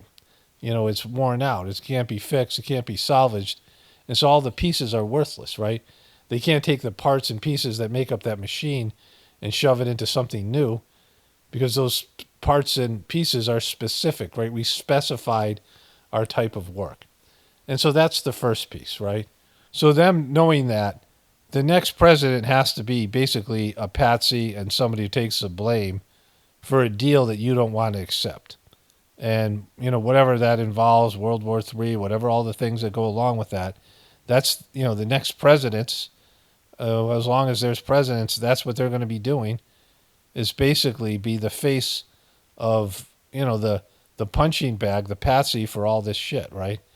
And so in terms of rigging an election, it's about that. And there's no sense of, like, people think that Donald Trump is different. You got to be shitting me. Like, at this point, you got to be shitting me, right? And so if you think that they're rigging it for Kamala Harris, then here is the evidence that I just showed you that makes it appear that that's not the case. Now, first of all, they gave Donald J. Trump the best narrative of any assassination attempt that we've ever seen. Have you ever seen anything that was more movie-like than him getting up with ketchup dripping down his ear and being able to pump his fist in the air and say, fight, fight, fight, fight? He looked like a badass that even if his enemies and people who, who weren't voting for him, people like the Young Turks and The Rock and other people were talking about what a badass he was. All these other people, Elon Musk and, Mark Zuckerberg even, they were all talking about how badass Trump was in that moment. He got an incredible narrative where people are giving him their fucking Purple Hearts for faking an incident. Somebody who was legitimately wounded in Vietnam War is so enamored with Trump's fucking illusion that he's handing over his award that he got, and his wife is like, yeah, I think you should do that. I think you should give up your Purple Heart to a guy who suffered no injuries and mouthed the words fight, fight, fight after somebody sprayed fucking ketchup on his ear, right? Like, that's how, that's what a great storyline that Trump was given. And, they're going to reboot this thing this weekend or whatever. I mean, I guess I'm going to stick it at the end of this video. And so that's like the first piece, right? And so they gave Trump that incredible narrative. And now we're in October where decision-making is. And, they've done a good job of, rigging the debates for Kamala. And, the news media is doing whatever they're doing. Of course, they're middle management. But nobody watches that shit. Like, nobody watches. I mean, a lot of people watch the debate, but very few people watch the mainstream media. And they get their information from the internet. And this handling of Hurricane Helene and the aftermath in these states that are, especially these battleground states of North Carolina and Georgia, Kamala Harris, her speech that she gave, like what you just showed you, and what they're offering people, and the fact that this narrative is out there that all these immigrants took your FEMA money, right, took the money that you were going to need for these disasters, and you've been paying taxes, and when you need them, they come up short, on top of the, the epic failures in the economy and all these things. This is, I mean, they're basically handing Trump the election here. Joe Biden to say he didn't even know what storm he's fucking talking about, right? And so, like, all the evidence show that they want Trump. Like, Trump is their patsy. Plus, Trump got worked like nobody got worked before on January 6th. I mean, he just completely got totally worked. And then on COVID with Operation Warp Speed and closing down the economy. I mean, Trump is their guy. He's their puppet. You know, they wouldn't prop this guy up and make him the center of the American, you know, TV media universe and the news media and all these things for the past 8 years if he wasn't their asset. And so everything is going Trump's way. They're making it go Trump's way. Maybe there's another October surprise. Maybe they rig it for Kamala. But either way, at the end of this thing, there's a patsy sitting there, some dopey, you know, inexperienced politician like Kamala Harris who's not smart and is, you know, I mean, she doesn't deserve any of what she got other than the you know, knee pad shit that she did to, you know, to gain the position she has. Somebody who has nothing inside, and both of them are completely devoid of any, you know, vast internal world or ethics or morality or any of these things that would make somebody a great leader. You have two patsies that are sitting there, and they're going to pick one of them. They're picking one or the other, and then you're going to see that the deal that you're going to get, right? And the deal is coming, and it's, you know, it's, I mean, if it isn't, you know, in the works now, it's coming in the near future. The war with Israel and Iran that turns into World War III, and all these things that happen.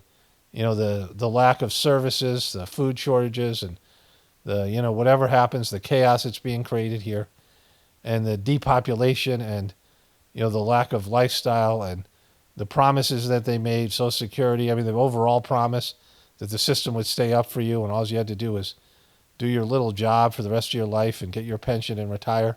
You know, that shit has sailed. There's no, you know, there's no retirement for you. There's no, you know, riding off to the sunset. Like, this shit is over, right? And clearly right now, it all points to Trump. Like, Trump appears to be their patsy. But they might reverse it and give you Kamala. We don't know. It doesn't fucking matter. Like, it doesn't matter who they give you. There's going to be a patsy who's going to have to answer to you, and they're not going to know they don't even know the questions, never mind the answers.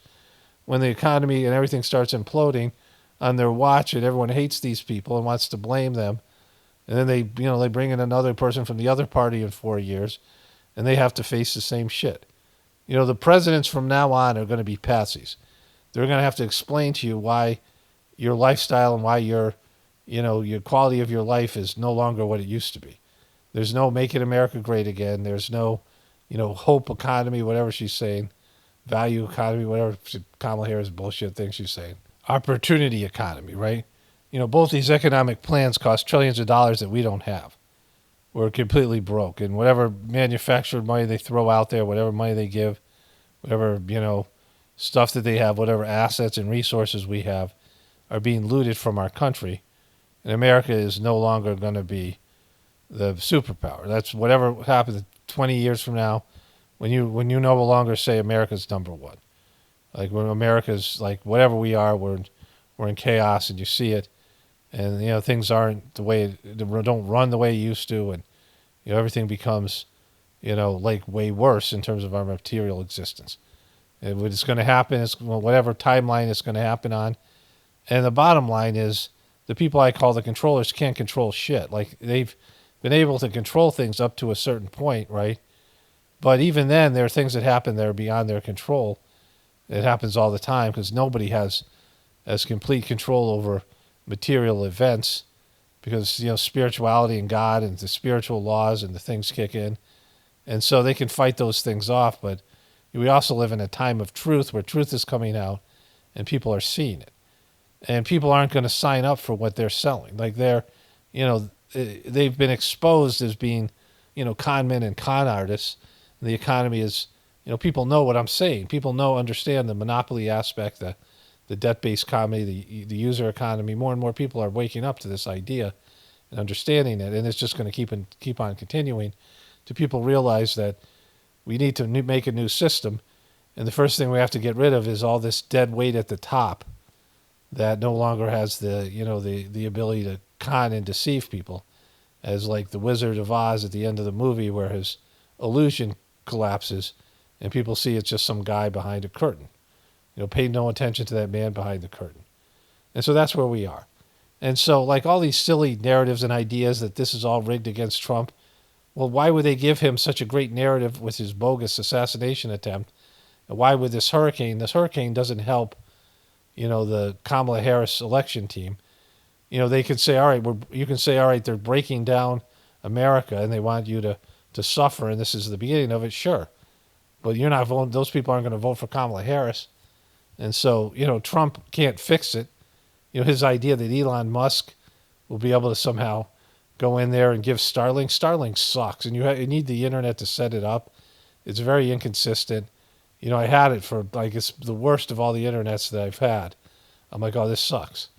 When he's put all these satellites up in the air, polluting, beaming down fucking internet on all of us, 5G or whatever the fuck it is.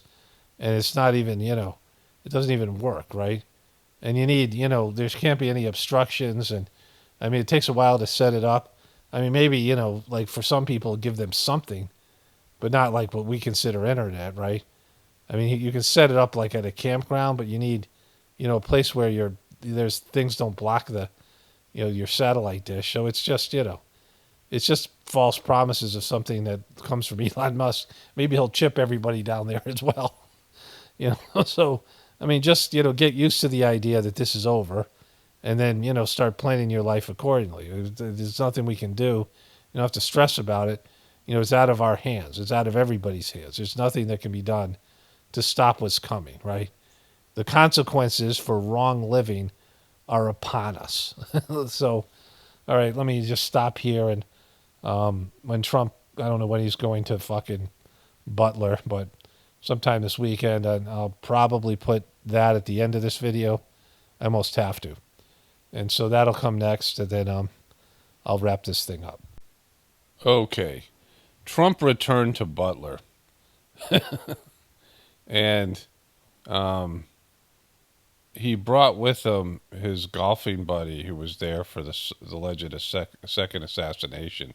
But I've seen this thing, it looks like awesomely bad. And so there's a guy that was named Steve Witkoff who formed the Witkoff Group that looks like some sort of land developer, hedge fund guy. He's a Jewish guy. And he gets to speak here in Pennsylvania, as does Elon Musk. So I haven't seen much of this thing, but what I've seen, it's really, like, completely trumped. And founder of the Witkoff Group, Mr. Steve Witkoff. Let's go, Steve. Steve Witkoff's there. There's the alleged, the thing that saved Trump's life. Let him go. Come on, Steve. Double fist. Fight, fight, fight. Go, Steve. Oh, I wish I was. He's got his own theme music. In a land of cotton. Old times there are not forgotten. Is that a cotton picking song you're bringing out, Steve? No mic for Steve.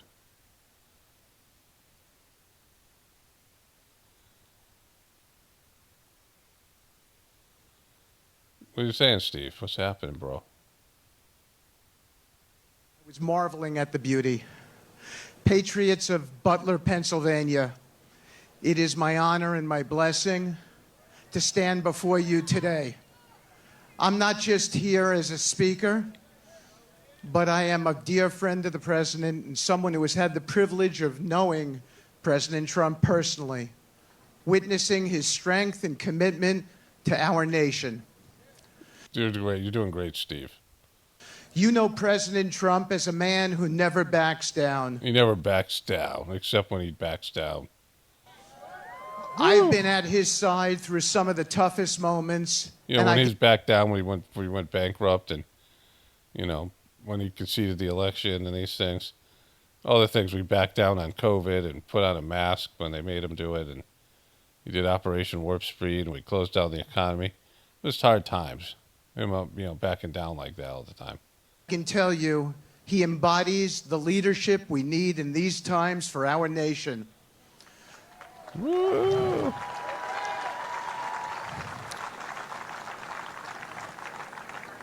I was 10 feet away from him during the second assassination attempt.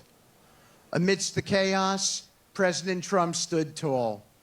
He didn't flinch or complain, not one bit. He chose strength, not for himself, but for us, for me that day, his friends, his staff, and for every American who believes in this country. That's who Donald Trump, my dear friend, is. And then we finished playing our round of golf. That's and I beat him, just in case you guys want to know. Woo! He's a fighter, the toughest fighter I know, who refuses to be broken or beaten. He faces adversity head on and says, "Bring it on." That's what he says, "Bring it on." He says, "Bring it on." And that's the kind of guy he is. He fights adversity by saying, "Bring it on." At the Republican National Convention where I spoke, I shared a side of the president many do not have the luxury of seeing. Yes, I did do that. I was there, and I said those things, and I was there, and he said he was there too. And then when I said those things, I was overcome with emotion like I am right now. His empathy. While the media paints him as tough, they don't show how deeply he cares. He feels the burden of every challenge this country faces and understands the struggles of everyday Americans. Like me, guys who do hedge funds and makes lots of money. We are everyday Americans, and that's who Trump understands, are the wealthy people like me. The rest of you guys, he could care less because you guys don't really matter to me or him or anybody else. Never forget when he reached out to me after I lost my son, Andrew. He wasn't just the president. He was a friend, offering comfort and ensuring we weren't alone. That's the kind of leader he is, the kind we need more than now than ever, the kind who came here today even though he lost his own life on this very stage, but he was not going to be deterred. Wait, he actually died? He just said he died on the stage. He lost his own life on the stage? And who is this guy that's come back? Is it a ghost of Trump? Today we stand at a pivotal moment. In the wake of the Iranian attack, our nation stands at a crossroads. The world watches to see... So this guy's Jewish. You know, Trump is, you know, again, not acknowledging the Israelis, what they've done to the Palestinian people and children. And the whole, everything that's happened with Iran. Who will step up to lead us? We need a leader who understands the gravity of this moment, who embodies strength in action, not just in words. President Donald Trump is that leader. He is that leader. Okay. Enough of Steve. So there's some other guy here. Oh. So somehow the audio wasn't working here, but Eric Trump came out and his wife, I guess his wife is in charge of the RNC. And then you can see that when Trump comes out, let's move forward to that part here. That it says here, this is USA Today. This video is live, which is not, and it has not been fact checked by USA Today. And they have that on the video, so I switch over to Fox here. Like it's just so effed up. It's completely fucked up. The USA Today has, this is a live video and hasn't been fact checked. You know, like how many people are out there wanting things to be fact checked? Like if you're looking for these news agencies to fact check things for you, right? Like how many people actually want that? I mean, are looking for something like that to fact check things for them. When there's the internet that, you know, like people like me, people making videos like this, that people much more trust, right? Look at him salute. He saluted. Like that guy's in the military, Trump. So they they should have brought all the original people that were behind him the first time. The guy in the hat that Trump kept on talking about. Never surrender. Right there, he's got it. USA. USA. USA. Woo!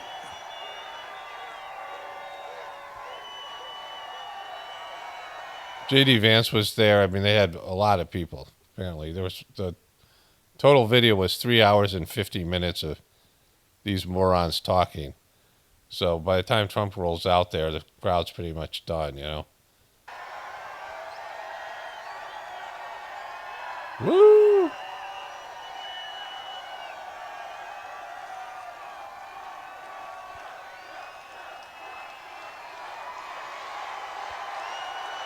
Look, there's a heart. This woman's trying to do a heart here, but it looks more like a diamond. Woo! Fight, fight, fight. Lee, thank you very much, really, and thank you, a very big thank you to Pennsylvania. We love Pennsylvania. And as I was saying... Kaboom. Whoa, woo, woo, woo. Look, see, he's looking at the chart, right? Oh, I love that. I love that chart. I love that graph. Isn't it a beautiful thing? But also beautiful because look at the number. That's the day I left office. It was the lowest Border Patrol, the lowest it's ever been. Illegal immigration. Today it's out of control. But I love it for other reasons, too. You know that. So thank you very much. And thank Lee and what Lee has done with that song. And it's such an honor to have it. Okay, so I have to go back to the other one here. The other one had a chart. They showed the chart. So somewhere along the line, I thought they showed the chart, and I don't know. I looked through the video I just went back to. The USA Today didn't, so I'm not sure what I saw. But either way, it's not important. But they showed the chart that was behind him, and he he referenced how the chart saved his life. He keeps on talking about this. This is one of his major lies. This is an old video that I made. So this is the original day that he got shot, and he was pointing to the chart multiple times. Like his story is that he just referenced the chart for the first time, and they put the chart down or whatever, and he looked over just at that moment, and then the bullet missed him. And there's a couple problems with that. One, the chart was already down for a couple minutes. This is the guy with the green hat that was looking for the shooter. Remember, they should bring back all these people. But Trump, you can see his head has been tilted already. So when the shooter was, looking through his non-existent scope, because we now know he just had like a laser pointer on it, that, Trump has already turned this sideways. And so Trump said that he turned his head and the bullet would have hit him in the head had he not turned his head. But his head occupies the same space, right? Like it's not moving all that much. Even if he turned it, it would have hit him straight in the face instead of the side of the head. Like his head like this space in which the bullet was coming towards, the imaginary bullet that was never fired. It was occupied. His head didn't move out of the line of fire, right? He just turned his head, but his head was still there in the same spot. But as we move forward here we go. I showed parallel lines, right? Like, a straight line and a parallel line. Like the bullet didn't curve. And Trump had to be, he had to be perpendicular to the shooter for the bullet to pass and just hit his ear, but nothing else, right?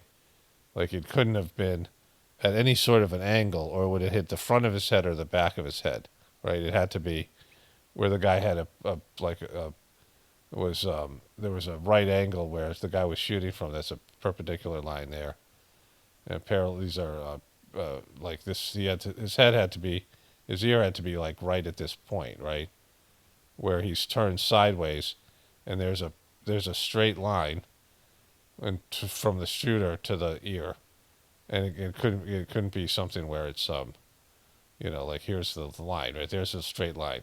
So when Trump turns his head, the guy has to be right here where the chart is, and they show you the chart in the video. Like I said, the chart is back here a little bit, So Trump has to be looking straight back there. And the building's way over here. You know, it's like on this angle. So the alleged bullet was coming from over there. And so the chart would have blocked the line of sight for the guy to shoot at. So this thing that hit his ear, it's not possible, right? It wasn't possible that there was an earshot because the way Trump's head was turned, there was nowhere for the shooter to be in this area here to shoot his ear. And with a shot over here would have went through his face and then hit his ear from this angle. So it's a complete lie, right? That's just one of the many lies Trump told, right? He said that, he just turned. At the moment he turned, the guy fired and the bullet missed him and just nicked his ear. That's false. He said that there was blood all over his hands, and that's false, right? Like, just reviewing some of the bullshit. But we know it's fake from all of it, the performative aspect of it. It was fake from beginning to end. Like, every part of it was fake. And then the story that Trump sells is not based in what we see in the video evidence. But all these truthers have accepted this thing when it's just so fake. Okay, so the shooter was over here, right? So the bullet would have to go this way. It would have to curve around Trump's head and hit his ear.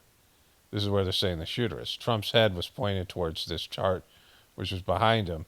There's no way, unless the guy was in the audience here, then they were lying about this part, and that the guy shot from this area over here in the bleachers, and the bullet went that way. But it just didn't happen. Like we know, like Trump had a non-existent cut. He kept a Band-Aid on for 13 days when it stopped bleeding immediately, right? And we know all these things. Let's see if we have the blood here. Yeah, here's the part. And so this, let's just go through the bloody stuff because it's, then we'll go back to his speech.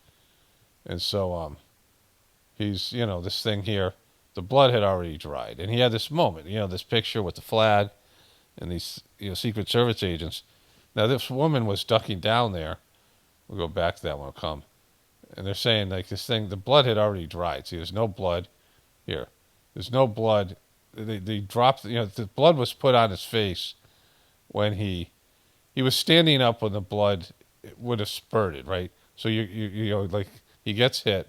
And we've seen his ear since then. There's no indication that there's any kind of a damage there. That his own doctor said it was a 2-centimeter cut, and they didn't need stitches. And so he went to the hospital even though he didn't need stitches, but the blood's already dry from him being on the ground. Like, it was quick drying blood. There's nothing here. They should have used better fake blood. Because when he was shot, the blood should have came down. He said it was on his hands, and it would have came down this way. But he's on the ground, and they spray some ketchup on him or whatever the fuck it was, right? And there's no blood on anything, anybody. There's no blood on his hands. There's no blood on these other people. There's no blood here. This is the hand that he said that. They said that he saw. There it is. I'm actually talking about that in the video. And so he's there's just nothing there, right? And so, like there, it's on his face. It's on no blood on his hand, no thing. And this is when he's on the ground when they squirted the blood. And this is here, like it's just not bleeding anymore. It's already healed. The cut's already healed because it doesn't exist. And this woman here, it's ducking down when, they should be covering his head, right? And so the whole thing's there's no blood in his hand there, this thing here, all of it, right? So this, it's just fake as fuck, right? And, all of it, the whole story. And then he wore a bandage, a giant, maxi pad to the convention. And we know that there was no cut anymore. It had already sealed. There was no reason for it. See, it's on there. As you can see, there's no damage to his ear. They just poured all this blood down and ran down his face and dried, and then it stopped bleeding. And, there's nothing there, right? Which we know. And so the whole thing is fake. So he doesn't deserve somebody else's Purple Heart, or any of it. And so this is Ketchupgate. Let's go back to his speech here. I want to just let you know that tonight I returned to Butler in the aftermath of tragedy and heartache to deliver a simple message to the people of Pennsylvania and to the people of America. our movement to This dude's distorted face because of the. Trump has all this bullshit bulletproof glass around him now. make America great again stand stronger, prouder, more united, more determined, and nearer to victory than ever before. We're going to make America great again. Going to win the election. Going to win the election. You know, the crowd is not very enthusiastic. I don't know if they've been sitting there through all these other speeches. I mean, this thing was a 3 hour and 40-minute, marathon of bullshit, right?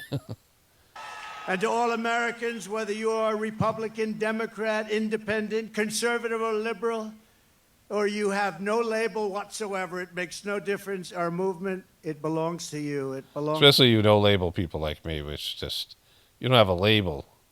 to our Like country. this asshole. Would be a label at a... Belongs to our country. And together in just 1 month, we are going to usher in a new golden age of American security, prosperity, sovereignty, and freedom for our citizens of every race, religion, color, and creed. Wow, it's amazing, Trump. Like, it's just, so much better. I wonder why you didn't do that the first fucking time you were president. Exactly 12 weeks ago this evening on this very ground, a cold-blooded assassin. But he's cold-blooded. He was like a reptile. He was cold-blooded, this 19-year-old kid, when there's, so much failure from the Secret Service that on every level they failed. And this kid was allowed to walk around on a rooftop with a gun right? For 9 minutes when counter snipers were just watching him do it. And then they let his head pop up, all the shit that happened. But he was cold-blooded. He was cold-blooded. To silence me and to silence the greatest movement, Maga, in the history of our country. Maga. It's the greatest movement. And the most important movement, not the movement to abolish slavery, not the movement to allow women to vote, not any of these other movements. This is the greatest movement by this great man. We love Maga. We love Maga. Maga's just the best. For 16 harrowing seconds during the gunfire, time stopped as this vicious monster unleashed pure evil from... He was a vicious monster, and he was unleashing pure evil at Trump's ear. His sniper's perch, not so far away, but by the hand of Providence and the grace of God, that villain did not succeed in his goal. He was quite a villain. Not come close. He didn't even come close. He just hit my ear. He did not stop our movement. He did not break out our spirit. He did not shake our unyielding resolve to save America from evils of poverty, hatred, and destruction. Yet we are here this evening in record numbers. This is a big crowd. There's a big crowd, and we're here. This is a big one. It's a big one. This is a big one. Not only to mark the triumph of American spirit, but over, and you know that this is really, truly, in the truest sense. There's just no energy here. This should be a triumphant moment. But it's all from a fake thing. I started watching the Netflix Vince McMahon, whatever it is. And it was interesting because they said they were shooting this documentary, and they have all these people, The Rock and, all this, Stone Cold Steve Austin, all his big wrestlers. His kids are there, and they're all doing interviews. And while they're making the documentary, he gets busted.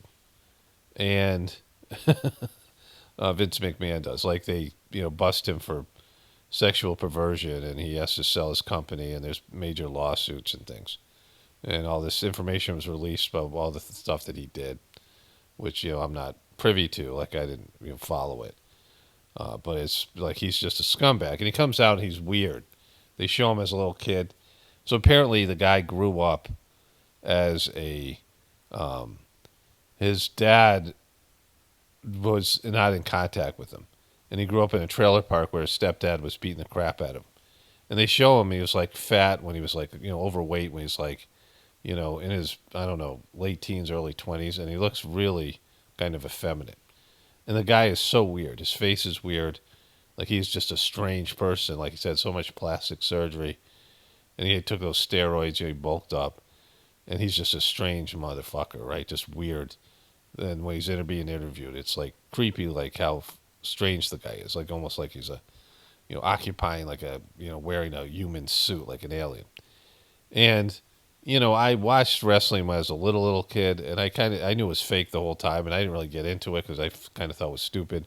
My friends watched it. And I watched it, for, the years when his dad owned it, and he was the announcer. And there was another guy, Mean Gene something, whatever his name, Gene something. And they were the co-announcers, and he didn't own it then, right? He was the son of the guy who owned it.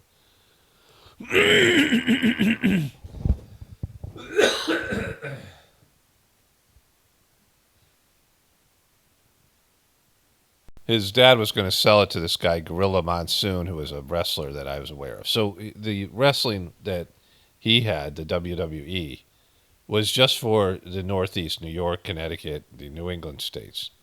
And there was all these other fake wrestlings across America. And there was this kind of like, agreement that they wouldn't come into each other's territory. But Vince McMahon made a deal with his father where he would pay him every month, and if he missed one payment, his dad would keep the money, and he would lose, and his dad would get back the whole, he would own the wrestling thing again. So Vince McMahon bought it with the idea that he would, that like he had to pay every payment. If he was late on one payment, his dad would get the whole, even if it was the last payment. And his dad thought he was going to fail, so he took the job, took the deal. But Vince McMahon went into all these other states, these other regions, and he became bigger. He was able to get all the prime talent, all the big, wrestlers from other, venues. And then, I guess that was when I was unaware of it. Like, I just, I knew about some of these guys like The Rock and some of these other, wrestlers. But when I watched it, it was, kind of, it was much more low budget than it is now. But the people, the audience was crazy. Like the audience, they have like 60,000 people in this one arena or something crazy. Like the amount of people that were watching it and how enthusiastic they are about it, right? And it's just so fucking fake, and it's just so remedial. It's depraved. The Vince McMahon is a depraved person, and the people that are a part of that, the whole fakeness of it. And they're all talking about it, but like it's so great, and they're talking about themselves as being like artists. And Hulk Hogan is there. Remember, Hulk Hogan was a big part of Trump's. They show Trump slapping Vince McMahon. Trump's a big WWE guy, which this whole thing ended up being because Trump, a couple days later, they had his convention, and they brought in, and the last day they brought out Hulk Hogan, and Dana White was a big part of it. And they had all this fake, wrestling stuff and all this stuff, Kid Rock, and Trump really, he had the bandage, and he had the, this whole like, idea that his ear was torn to pieces, and there's no damage. And then 13 days later, he took off the bandage, and there's nothing that happened. There's no evidence that he was shot or he was hurt at all. And he wore a bandage for 13 days. And the whole thing is fake, right? Like just top to bottom. And all the truthers, people keep on leaving comments saying that none of these truthers are covering it as fake. They're not even questioning it. Never mind, like, saying straight up that it's fake. Like, I first saw it, I'm like, oh, this is fake. And I was one of the few people in the truth community to do that. That's so fucked up that you wouldn't even think it's fake. Trump has been a part of so much bullshit in his life. He's got caught lying and all the ways he mishandled January 6th, the way he sent those people up there, right, in his speech, and he got completely worked on it. Like they've been beating with him in the truth community and everybody else, the Republican people, all Trump's followers, with that big event, calling it the Insurrection Day, and they love talking about it, and they couldn't have done it without Trump falling into the trap. He fell into the trap with Operation Warp Speed and all the things he did during COVID. He's just been their asset all along.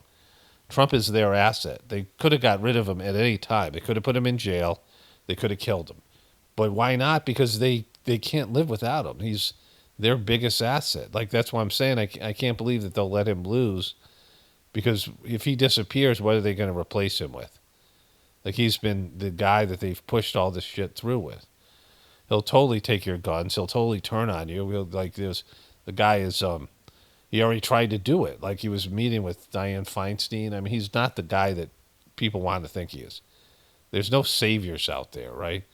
It's a silly thing to think that there'd be a politician that would turn things around. Like, America's going to collapse. And so the whole thing is just ridiculous. And it's totally WWE.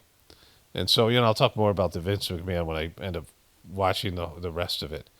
But like, he sold it as a $9 billion company, and the fact that people go to it, and it's so low consciousness, it's so icky, and Trump is a part of that, right? Trump, that's what he chose to roll out, because he's campaigning to stupid people, right? To remedial minds, and these people who believe in fake patriotism and are delusioned about what America really is, right? And so he's not that guy. He's not a Republican. He's none of those things. Trump is none of these things. Anyways, let's get back to it. Spirit over evil and adversity. This guy's got a Trump fight shirt right behind him here. But also to pay tribute to some of the best and bravest we have ever known. This field is now a monument to the valor of our first responders, to the resilience of our fellow citizens, and to the sacrifice of a loving and devoted father, a really great man. You know that. Forever afterward,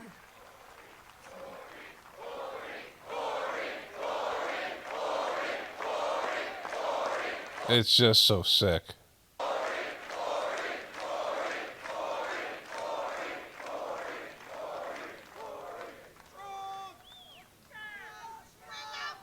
forever after, all who have visited this hallowed place will remember. Now, what do you mean hallowed ground?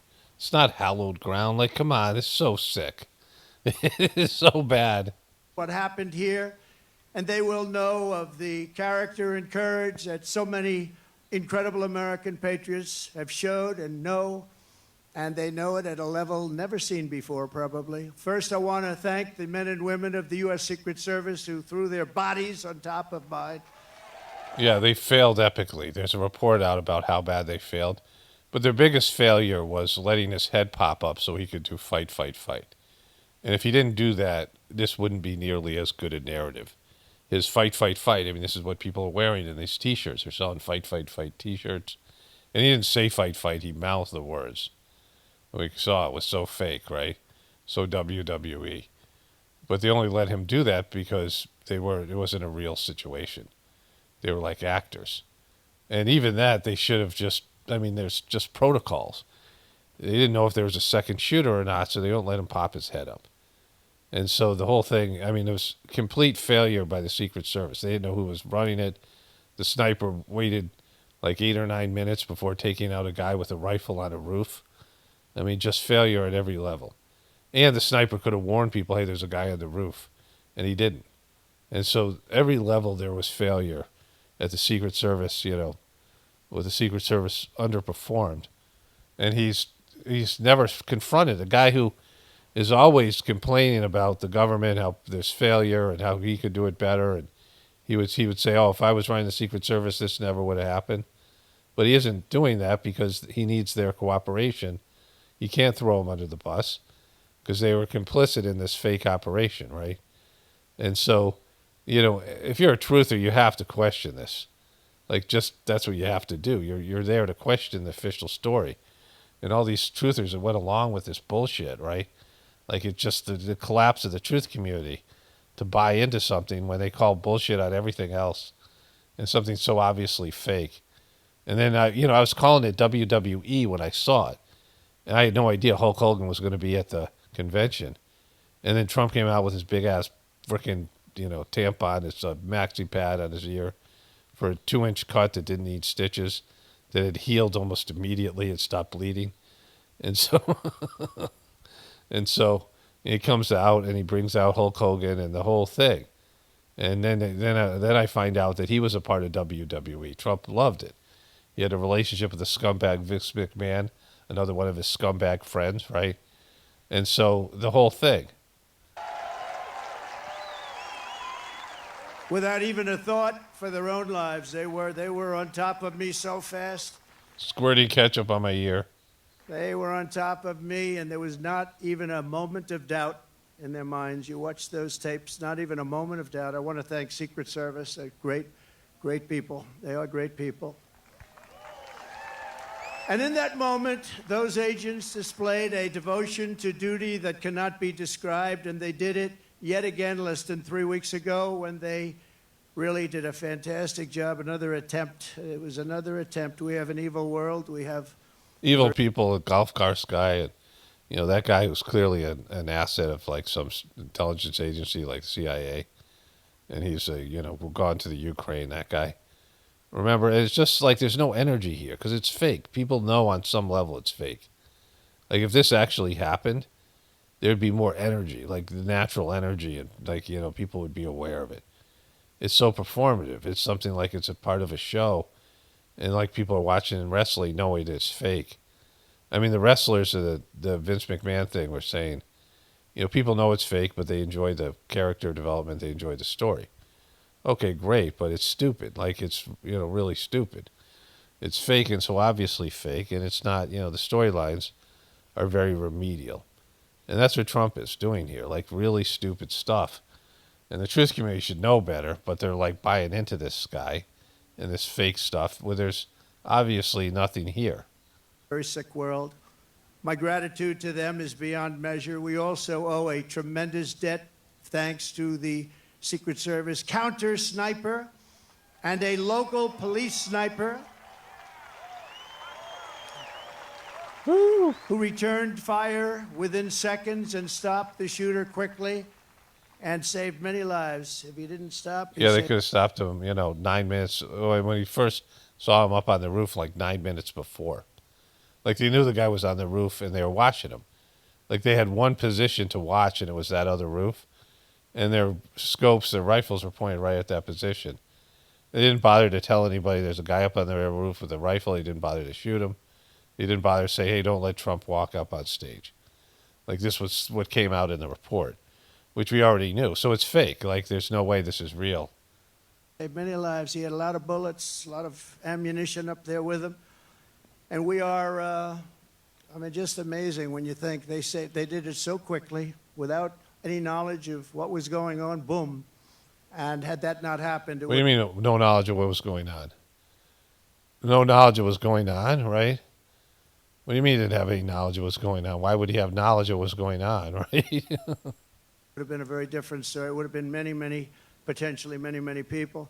I also want to express our thanks to the Butler Township Police Department, incredible people. Woo! The Butler Sheriff's deputies, Pennsylvania State Police, and all of the other law enforcement. Everyone else who failed at securing this location.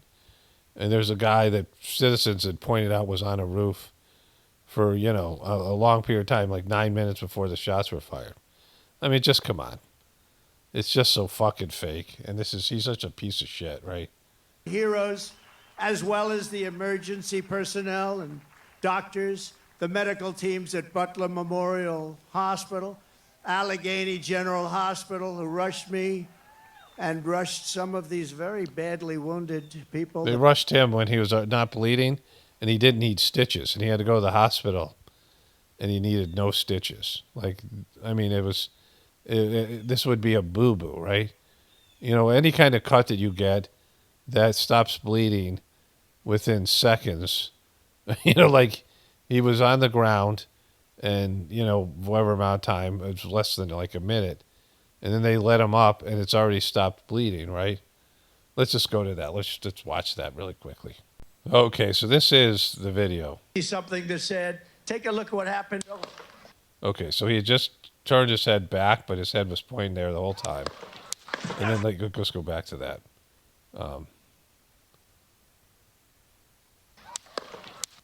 He puts his hand down, there's no blood. He said he looked at his hand, he saw blood, so he knew that he was shot. And he gets down. And Trump loves this guy here.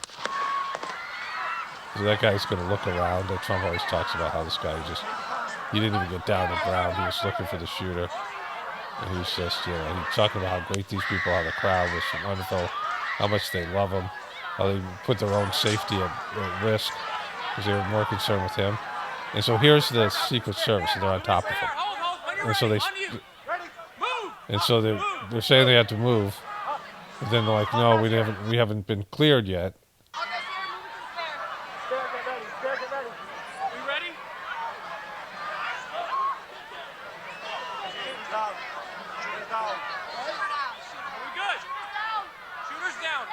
Okay, now they realize the shooter's down. It's 49 seconds into the video. He got shot at 4 seconds in. So at a minute in, he's had the blood that came out of his ear, allegedly. They sprayed ketchup on his ear. Someone the Secret Service did. And now it's started to dry, right? By the time he's standing up, within a minute, the blood's already drying. And he stopped bleeding. It's not falling down his ear anymore. It's not going on his jacket, his shirt, or any of the Secret Service people.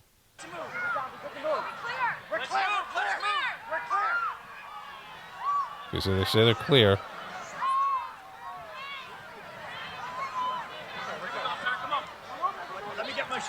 Okay, Trump says, let me get my shoes. I got you, sir. I got you, sir. Let me get my shoes. Okay, so there's moments where, like, this guy comes in, they're trying to shield his head, but there's a direct line of sight for someone in the middle of the crowd if there's a second shooter.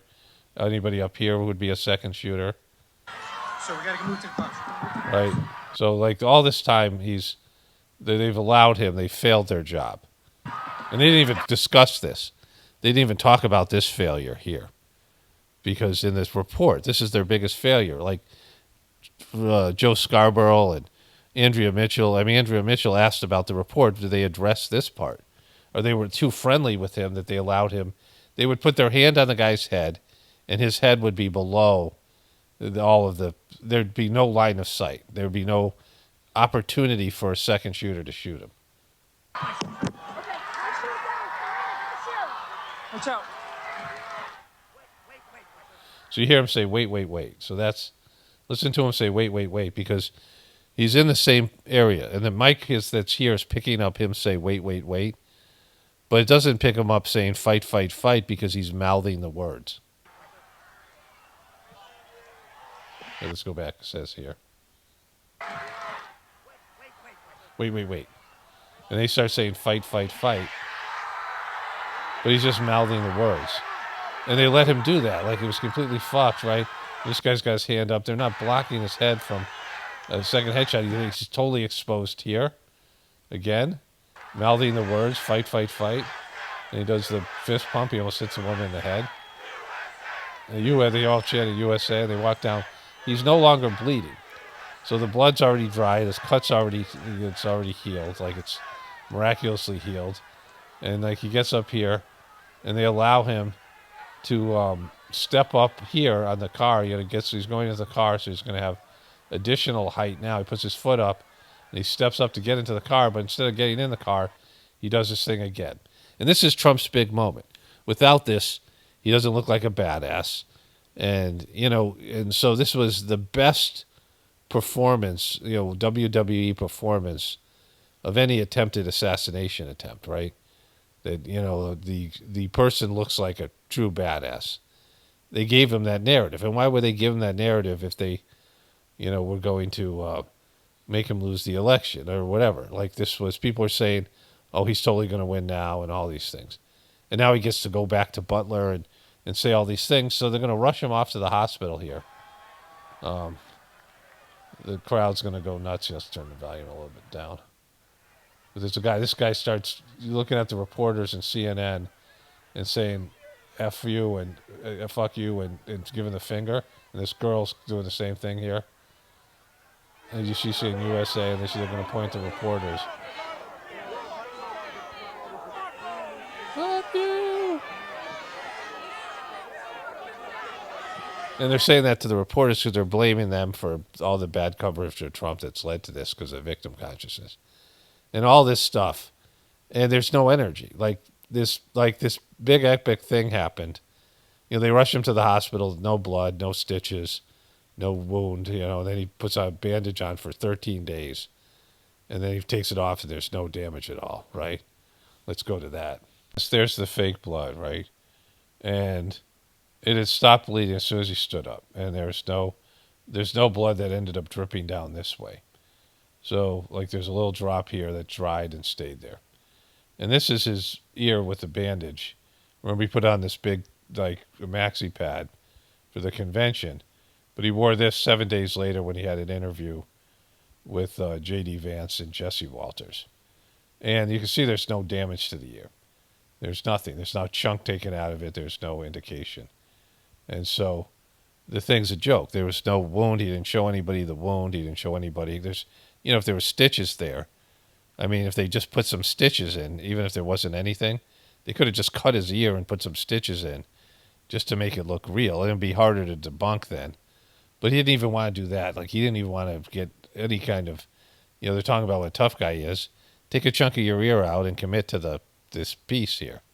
And you could walk around, show where the bullet took, like if you took a little bit of an ear out, just enough to look like a bullet passed through it. And that they could show it before and after. And that would be harder to debunk, right? And it wouldn't be that painful. They would do it under whatever. But they didn't even do that, right? So he comes in, this fake Band-Aid, right? It's just all fake. Now, I started calling this Ketchupgate, and somebody made a meme. I don't think it was anything to do with me. But they have it here with this little tiny hand. It's just my dog's barking. Just wonderful. Like this is one of my favorite pictures, right? One of my favorite memes. And they sprayed ketchup, it's just so silly. Like there's just nothing it just didn't happen, right? Like it just didn't happen the way they said it. The whole thing's a joke. And that's why it's Ketchupgate, like Ketchupgate 2. And, it's embarrassing. The whole thing is just embarrassing. It's just a great picture. And the fact that people would buy it in the truth community. And I'm not saying you have to immediately say it's fake, but you have to question it. And I said, oh, wow, this looks so fake. I said to my wife. And we were like, discussing it. And she at first didn't agree with me. Then, like, the next day she's like, oh, it's totally fake. And, as we saw the way it developed. And then, all these people I thought would be on board because there's so many people have called out all these fake events that they've done. And I couldn't believe what I heard. That some guy said he watched 60 videos and only 3 people questioned the official story, questioned it. And so, like, I don't know. I mean, I don't know how many truthers out there are actually made videos where they say, oh, yeah, this is fake, or it looks fake, or, maybe it's fake. But I don't think any of them are. Like, you guys know more than I do because I don't watch them. But, like, how sad that is, right? Like, this is one of the fakest, most staged, goofy things that's ever happened. And they just go along with it. And, it means the truth community has been completely compromised and has failed. And all these people claim to be truthers just suck so bad. It's Ketchupgate. So I just went and ate breakfast. And, I had this thought, and I probably maybe said it before in other videos. I don't know. Things just, there's a lot of what I do here is kind of stream of consciousness things and, opening up to, not exactly channeling, but connecting with, the Ethernet, some kind of etheric beings or whatever it is, right? Which is, the best thing that we can do in terms of, being receivers ourselves, where we're turning ourselves into, like receivers of information, like computers, like we're the, we're the hardware of the Ethernet. And, ideas come to me and, I go with them. And they usually turn out to be, I don't know a time where they've been wrong. But, this is easy to, anybody can figure this out. So if the people in the truth community, that's mostly what I'm talking about, people making videos and people producing content, people who are, leaders or influencers in the truth community. If they say to themselves, or they put out the idea that Trump was in on this thing and that it's staged and fake, then Trump is a piece of shit, compromised, nothing like he pretends to be, and there's no hope. He's 100% compromised, right? because this involves the government, all the mainstream media. They're all working to promote this idea that Trump was assassinated. And so if Trump is involved, which he is, and, they had to squirt the blood on his ear and, the whole thing, and the Secret Service, that means he is completely punking and deceiving his followers, which he is. He's a flim-flam man. He doesn't give a shit about you, right? He doesn't give a shit about his followers. And so that means there's no hope. That means that all the stuff that they're doing is pointless because no one can break through. And, we already know there's no hope because we already lived through a Trump first presidency. He didn't do any of the things he promised. He did superficial things to make it look like he did things. He got completely worked on so many different things, specifically to do with COVID and the January event, the post-election stuff. And then all the other things and drama that came with it. And a lot of it's just self-inflicted. I mean, certainly it's, part of the show. And so, like, him being a victim or savior that's being persecuted by the government, but then the government and the media work with him, collude with him to deceive his followers and make this big fake, WWE type style event, means that he's the worst piece of shit and that he is, that there's no hope. And then you have to change the whole way you look at these things and, admit that I was right the whole time. That there isn't, there's hope, but it isn't, there's plenty of hope. The hope is that you have a soul. The hope isn't in saving a system that's demonic. It's never been that. The hope isn't saving this demonic fucking system. The hope isn't trying to make something that's completely goes in a demonic, the wrong direction into something good. Like, that's impossible. The hope is that we can rebound and redeem ourselves and make something better, after this abomination that we've all collectively worked together to create, right? That we can, go away from our egos, embrace our soul, and evolve to something higher and have a system that's reflective of that. And then we can move to the next level, right? I mean, moving to the next level, that's the ultimate hope, right? That we can go to a higher level, that we have unrealized potential, that we can be better than we are. And that's what I say here. People say that I'm dour or whatever, that I'm bleak. But it's not that. It's a system is, it is. We all see what the system is. Admit to it. It's a fucked system. And we're an evil empire that's at the head of it. America is. But that isn't even, the whole levels of deception and all the things that are there.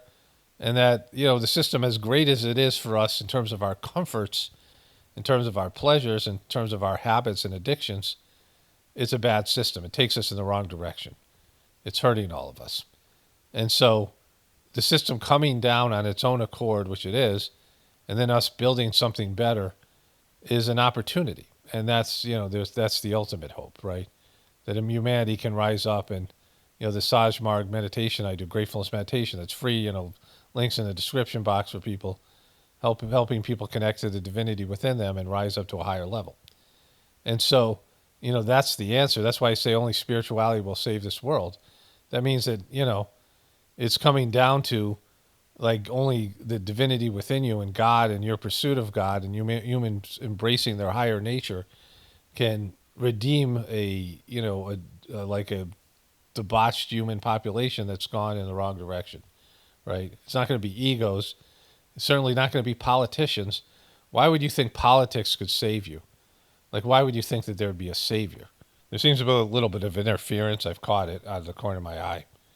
Though there's a little, what they used to call a dongle in India, a little plug-in thing, a receiver. And it has 5 lights on it. The blue light is for power, and then 4 green lights for reception. And it's always on 4 because the microphone's close to my computer. But occasionally something interferes. Some guy explained it to me in a technical terms that I couldn't understand. One of my commenters. It's a Bluetooth thing. But every once in a while, that's why you hear it garble. And I can look at the thing and I see it. When I see it flash, I know it's not. But once in a while, I take my eyes off of it when I'm talking. So that's why sometimes you hear it gargle. It's bad reception. It just sucks. I don't know. It's something new, and I think it has to do with when 5G came out, and it interferes with the Bluetooth or something. I don't know. Like, again, it's beyond my ability to understand. And so, going back to this idea that human beings themselves why would you rely on the worst of the worst, which is the political system, the worst, politicians, people like Trump, the wealthy, the elite, sitting back and waiting for them to save you? It's like silly. Like there's none of that, right? These are the worst people. They're not going to come up with something. You see the direction our system is going. They're not going to send a savior in. Like this is just, like if you believe in the Bible, it's end times. Like you got all these Christians that are following Trump. It's end times. Like the system isn't going to be saved according to the book of Revelations. I mean, if you believe in what the Bible says, that there's going to be massive die-off and it's going to get apocalyptic down here, right? And again, I believe in that, but I don't believe in the, the whole thing of the Bible. I've talked about this. It's been corrupted. But, if you believe in it, that's your belief system. That things are going to get worse before they get better. And certainly that's what's happening now. So why would you think that Trump could save you? If you believe in the Bible and Trump, they're two different storylines, right? There's two different narratives. One is that this evil system, like there's a trumpet that blows and all the good souls go up to heaven immediately.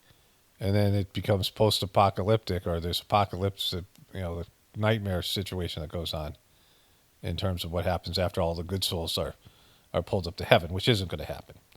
Like that's just a lie. Like there's none of that. And I've talked about that before. But in terms of the system collapsing, they call it end days, right? So how can you have end days and then a savior in Trump? It makes no sense. If anything, Trump would be the devil. Like there's only one reference to 666, and it's the Antichrist, and it's in the book of Revelation. And it says that the guy will have the mark of the beast, a 666, and that guy is, becomes a powerful leader. Trump is more likely to be that guy. I mean, he's not a savior, so he's like that's the only chance is he's just a random dumb fuck, or he's the Antichrist, right? It's more likely he's the Antichrist than anything else. So he's certainly not a savior. But all these truthers, all these people, all these Trumpers, they'd have to admit there's no hope in saving the system, and that would radically change the truth community.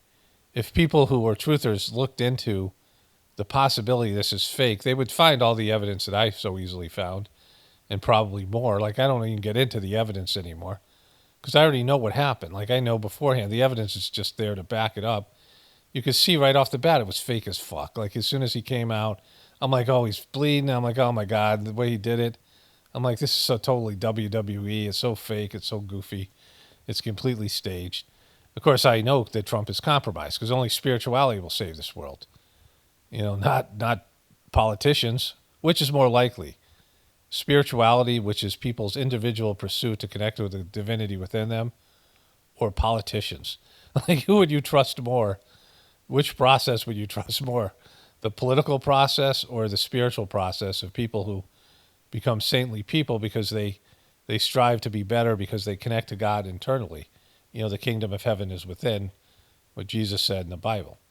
And so, it's just that, right? They don't want to look at it. They don't even want to have the idea that Trump could be compromised, because if they did, they'd have to admit all this other stuff because, it would be over. Like then Trump no longer is anything that they can, it's just there for everyone to see. All right, let's go on to the rest of the speech here. Okay, continuing on here. I know they must have some sort of record of the people that were sitting behind him, and none of these people look like the same people. Just saying. And so CNN just had an interview with a guy who was CEO of Red Lobster, explaining why their unlimited, endless shrimp thing didn't work out. I'm going to cover that in my next video. I'm looking forward to watching that, the interview. But here we go, back in Trump land. They were wounded, a lot of badly wounded people, and in particular two people, and I tell you, his willingness to deceive his followers and America and everybody else, like it's just so egregious.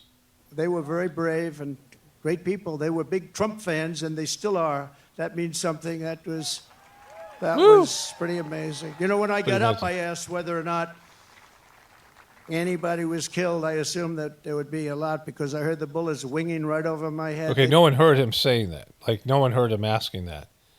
You know, his first thing was to say fight, fight, fight. It was performative. Nobody, you know, we said he first got up. We heard everything he said. I played it for you. And he said, let me get my shoes. That was what he said, let me get my shoes on. I'm not going to walk by. Somehow his shoes came off in the, you know, in the melee with, you know, when they squirted ketchup on his ear, it somehow knocked his shoes off. And so, like, he said stuff like that. Like, it's just lies. He just lies about everything. And he's now lied, we know. He lied about having his turning his head. He said he turned his head. The chart just came down. As soon as the chart came down, he turned his head, and he was shot. And that's a lie. We know that's a lie. The chart was up for 2 minutes. He was already pointing at it and talking about it. So that's the first part, right? And the second part, he said he looked down, there's blood on his hand, and there wasn't any blood on his hands. And then he talked about all the stuff to do with the blood and the thing and the this and the that. And all those things turned out to be not true. So the story he's telling you is completely confronted by the video that you see, right? And yet nobody's calling BS on this because they're all part of it. They said probably 3. The doctors did such an incredible job. It was one great gentleman, but the other 2 have been amazing, actually. They've gone through it. They've gone through a lot. And and David, we're thrilled to see your recovery is going well. Great so I didn't do that. They lost feet or something. Doctors up here, I have to tell you, great doctors. Your courage is really an inspiration to us all. So I want to thank you very much, David. A great. They edited something out. I go back and find it, but it's not worth it. Great gentleman. Great gentleman.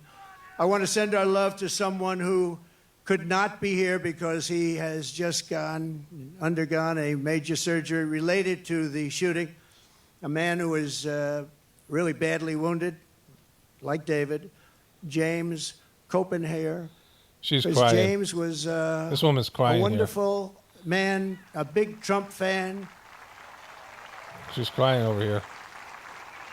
She's got a bedazzled Trump hat. Is out there watching us right now, but he's in a hospital where they did some additional work, but he's in great shape. He wanted to be here so badly, but he's in great shape, and we appreciate it, and we're looking to his full and complete recovery. He will have a complete recovery. Thank you. Thank you very much. It's very low energy, the crowd. And of course, there's one more hero who could not make it back here tonight because he is no longer with us. Right? You know who that is, right? Corey, our beautiful Corey.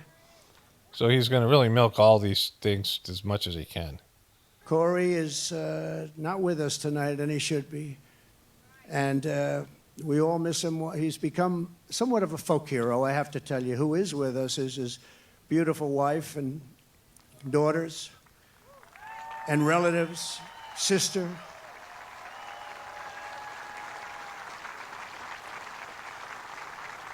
See this guy.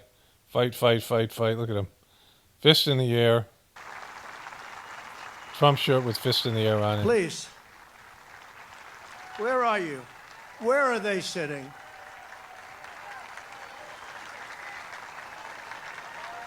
There they are. There's a lot of people. It's not easy to find people in this audience. Goes back further than you can see. Thank you very much. Thank you very much. Thank you very much. Great family. A great, incredible family. And he loved you a lot. And, you know, his wife said something very beautiful. The public, a lot of people, all of us, a lot of people have been very generous. And she said, I'd rather have my husband. That's a good thing to say. Is it a good thing to say that she'd rather have her husband alive than millions of dollars? Is that a good thing to say? I mean, Trump's got, why would you even have to say that, Trump, right? Of course, you know, that's what you'd have to say. That's a good thing to say. I'd rather have my husband. Corey Comparator was an incredible husband and father, a devout Christian, a veteran, and a proud former fire chief, very respected within the town. Everybody. This guy waving here. Like, they're milking this. Let's move forward a little bit here. Okay, so they're going to ring a bell here. family. At this time, it is 6:11. 6:11. 12 weeks to the minute that the shooting began. I would like to ask everyone to join me in a moment of silence. Okay, but they're going to ring a bell. There's nothing more says silence like a big bell ringing. He can't even keep his eyes closed.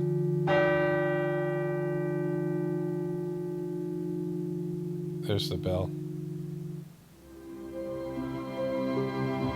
There's the music. Okay, I'm going to turn that off because they copyrighted. So they're going to do music there.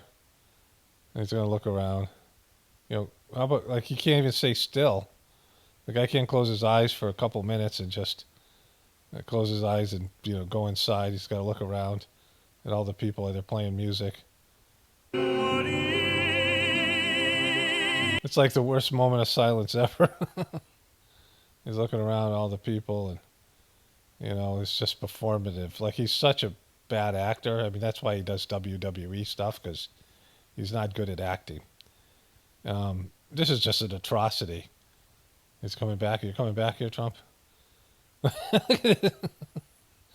Like, I mean, just so embarrassing. All of it, right? And, you know, for the truth community to cave on this thing and buy into it when it's so obviously, I mean, just Trump sucks. And all the things that he's done, you know, since COVID, Trump has been a nightmare. Like, it's been all bad. Like, everything Trump's done is self-serving. It's hurt all of us in the truth community. It's hurt, you know, America. It's hurt people around him. I mean, he's just, you know, and like, he should have just walked away. Like, the best thing he could have done was just walk away and you know, and not run for president, you know, just disappear and make them have to get some other patsy. But this is their guy. This is their patsy. This woman's singing right here. She's singing the...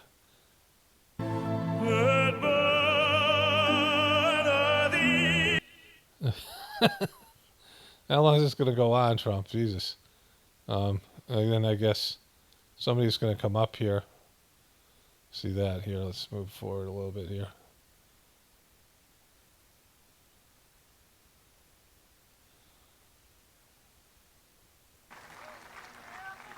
That's a guy who sung. That must be the singer. Like the way he walks. Now that is what you call a voice.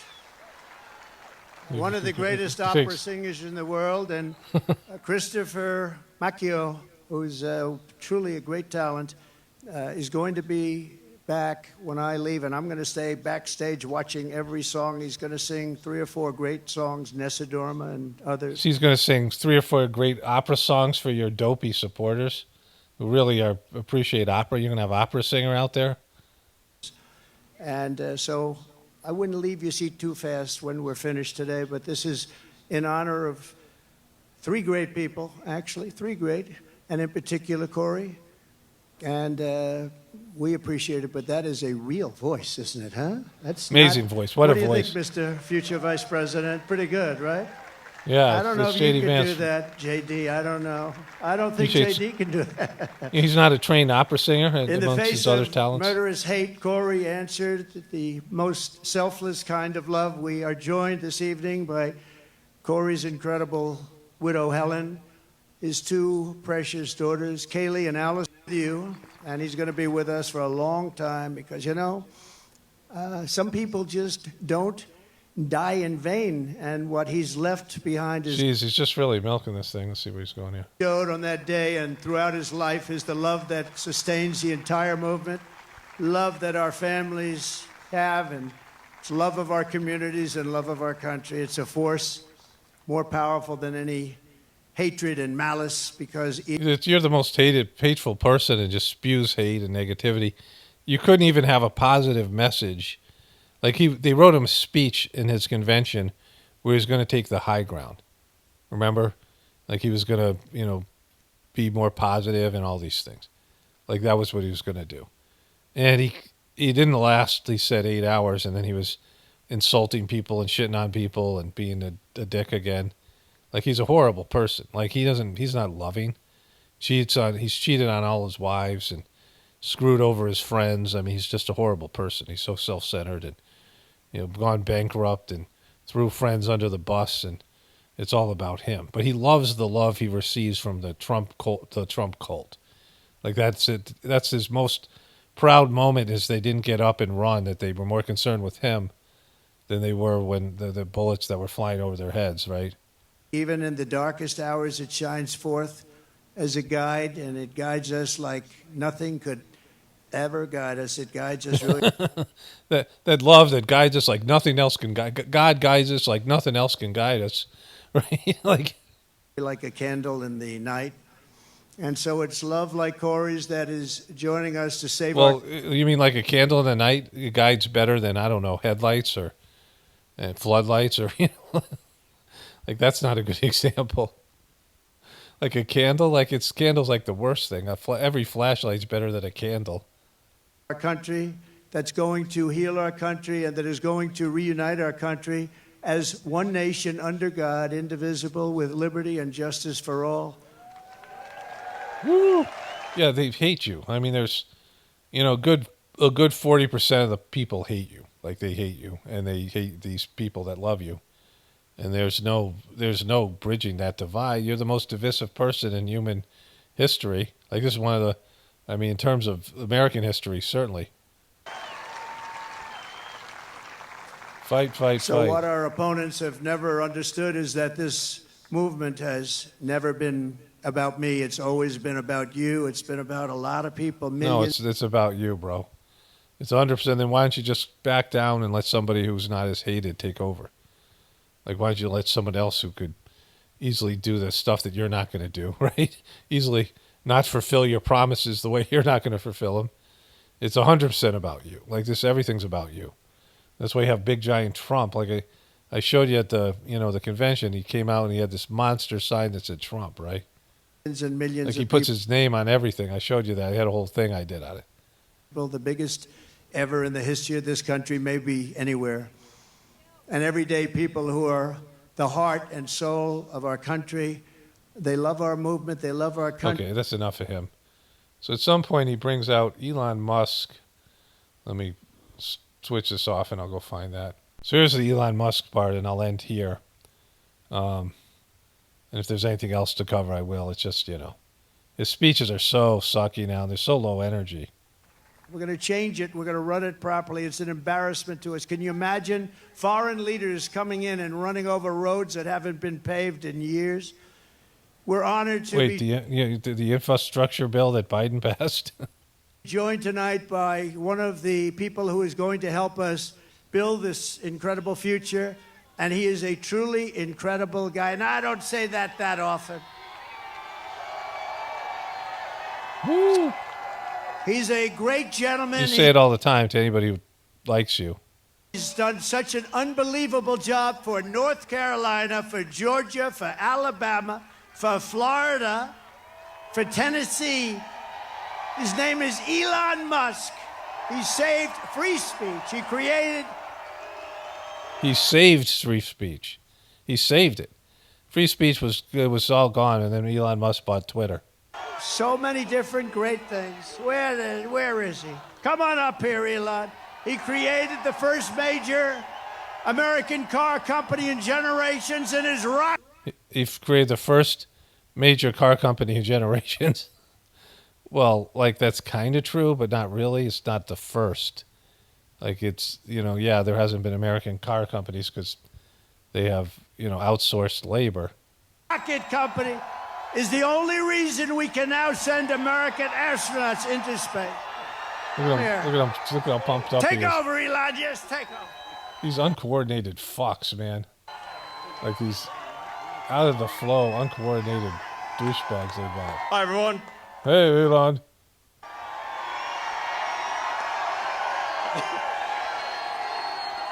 Free chips for everybody. Look under your seats. Everyone gets a microchip. I'm going to chip everybody in this audience for free. As you can see, I'm not just MAGA, I'm Dark MAGA. Well, first of all, Dark MAGA. I want to say what an honor it is to be here. The Dark MAGA. one of my friends in college who was known to be cheap. Like there was a bunch of friends that all came from Plainfield or Bristol or something. You know, the college I went to, Connecticut State University, my second attempt at college. Central Connecticut State University was in New Britain, Connecticut, which was a place that was kind of just an ugly city, like a bad, impoverished city. And then they had Stanley Tool factory plant that closed. So it was just a depressing place. But these people that hung out, these guys that hung out with each other, knew each other for years.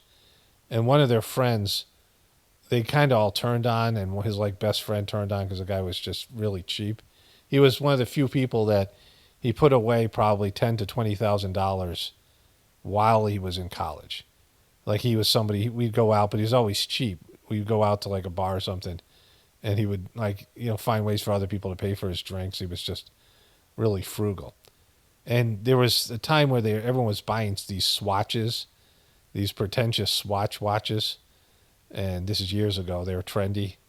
Like I didn't have one. But some of my friends did. And he bought one. And he bought one with black hands on a black surface. It was a completely black watch. And you'd have to turn on the light in the day just to see it. Like you couldn't tell what time it was because it was black on black. You couldn't even tell. And this is what you see here with this. You can't see what that says. Like you got to make the letters white or something. There has to be some contrast like this right here. You take when I'm doing T-shirts, you wouldn't do that, right? Here, and the true test of someone's character is how they behave under fire. Woo! Yeah, woo! Trump, when he with imaginary bullets were not hitting his ear, and when they sprayed ketchup on his ear and all the shit that went along with it, they he showed you what true character he was when he pumped his fist up. He made sure he had his shoes, and he broke protocol and exposed his giant pumpkin head. We had one president who couldn't climb a flight of stairs, and another who was fist pumping after getting shot. Whoa! Boom! Look at this guy. Boom! Fight! Look at him. I'm so humble. You fake fuck. What a fucking piece of shit you are. Fight! What a piece of shit. Fight! Okay, blood. so Elon Musk saying it. Fight! Blood coming down. He said, let me go back there. 44.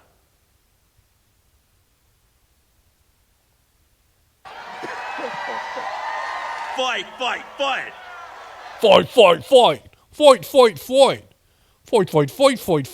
Fight. And so he's not behind this plexiglass, right? Like, why have the plexiglass if he's going to constantly stand out here? Because it's all bullshit, right? There's kinds of Israeli lettering there. We must say fight in Hebrew. Blood coming down the face. Now, America. Oh, it's just they just look like it's just a regular sign. Is the home of the brave. It's the home of the brave, exactly. And there's no truer test than courage under fire. So Courage under fire. Who do you want representing America? Yeah. Yeah. Absolutely. And it's amazing that at a Trump rally, I think this election. So those look like those Israeli characters. That's the F's. The Israeli characters, and I think it's the most important election of our lifetime. Hebrew, I mean. This is no ordinary election. The other side wants to take away your freedom of speech. They want to take away your right to bear arms. Yep. They want to take away your right to vote effectively. Yeah, There are I hear 14 you. states now that don't require voter ID. California, where I used to live, is just passed a law banning voter ID for voting. Boo. And Trump was going to win California, but now he's fucked. I still can't believe that's real. So how are you supposed to have a good, proper election if there's no ID? It's just meaningless. So that's not taking away your right to vote. It's making it harder to vote, which is what the Republicans always want to do, and Democrats want to make it easier because, they want to have people who don't want to put much effort into it. And free speech is the bedrock of democracy. And if people don't know what's going on, if they don't know the truth, how can you make an informed? Exactly. Like look at this non-existent wound on his ear that didn't happen, the frickin' whole stage thing, and all of this bullshit, and you're chipping everybody, and you're saturating everybody with 5G from your sucky ass, his whatever they call it, Starlink. I mean, like, I've had it. Like, I know Starlink sucks, right? Like, I've gone through all these various different types of internet, and the one we have now, I finally have like great speeds, like over 1,000 MBSs. I used to get like 50 on download and 5 on upload, and my upload now is like 500. Like, I can upload a video so quickly now, and if I have to change it, it's just so much better, right? But we have fiber optic cable that runs under the ground, and it's amazing. And it, and when storms hit, it mostly isn't going to affect you, right? Like, unless something happens to the underground wiring, but it's less likely. It's more, safer. It's better in various ways, as long as you don't dig it up, right? And so, like, his thing sucks. His Starlink sucks, but we got all these more satellites beaming down this, this destructive energy that they've never shown us any sort of environmental studies on. I mean, he's just a piece of shit like Trump, and they're just liars. And vote. You must have. This guy's got a Band-Aid on. This guy's got a fucking Band-Aid on. Maybe someone else could give you a Purple Heart, Trump. Why'd you wear your Purple Heart? Free speech in order to have democracy. That's why it's the First Amendment. And the Second Amendment is there to ensure that we have the First Amendment. Yeah.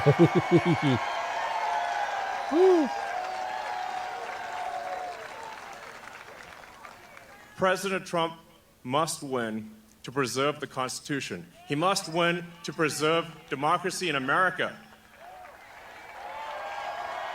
There's somebody trying to do a heart, but it's just not working.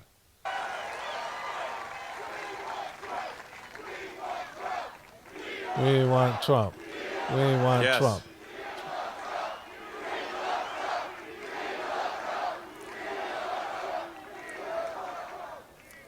This is a must-win situation. Must win.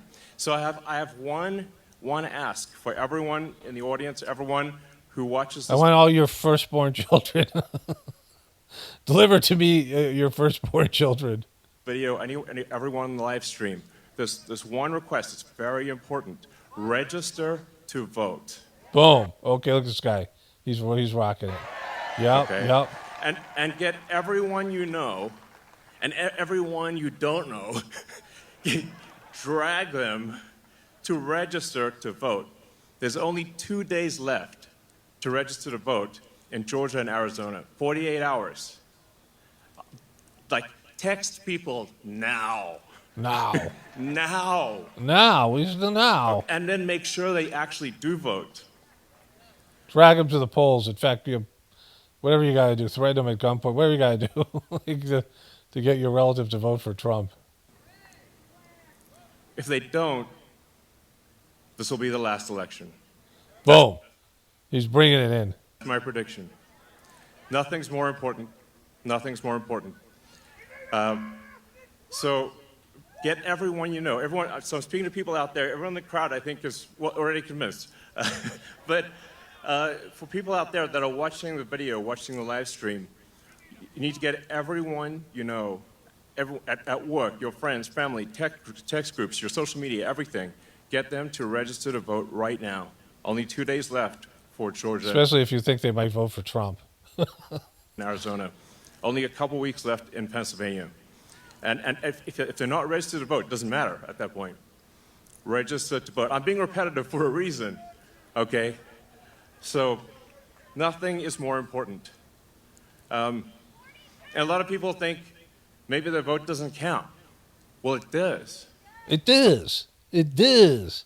That's great. It does count. Well, it does count. It does. It does count, dude. But it does. Maybe the vote doesn't count. Well, it does. It does. Okay?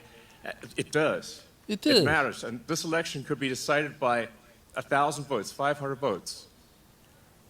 A tiny margin. I bet there's one more fake attempt on his life before the election, just to remind everybody about the other two. So get everyone you know to register to vote. I believe that's swapthevote.com. I believe that's the site. And double check that your registration is good. Don't take it for granted.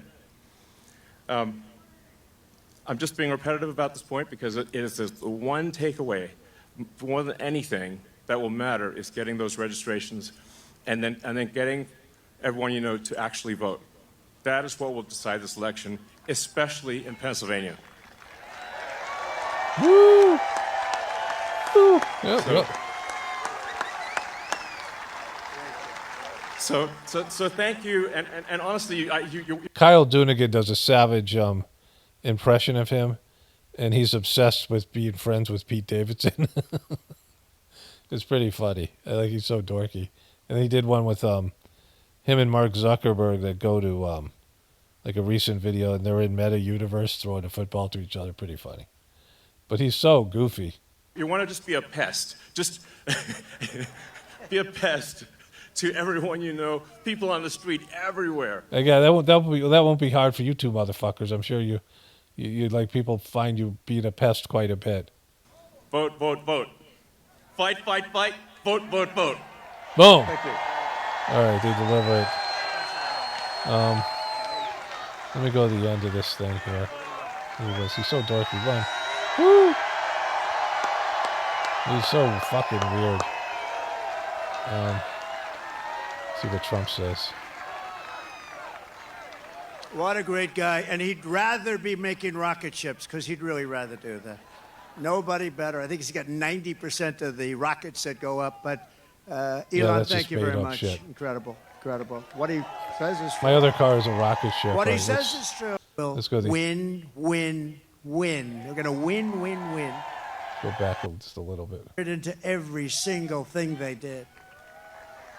And from Gettysburg to Germantown and Philadelphia to Barron Hill and from Brandywine to right here in Butler, this is the place where Pennsylvania patriots poured out their blood with the love of their country. They love their country so much.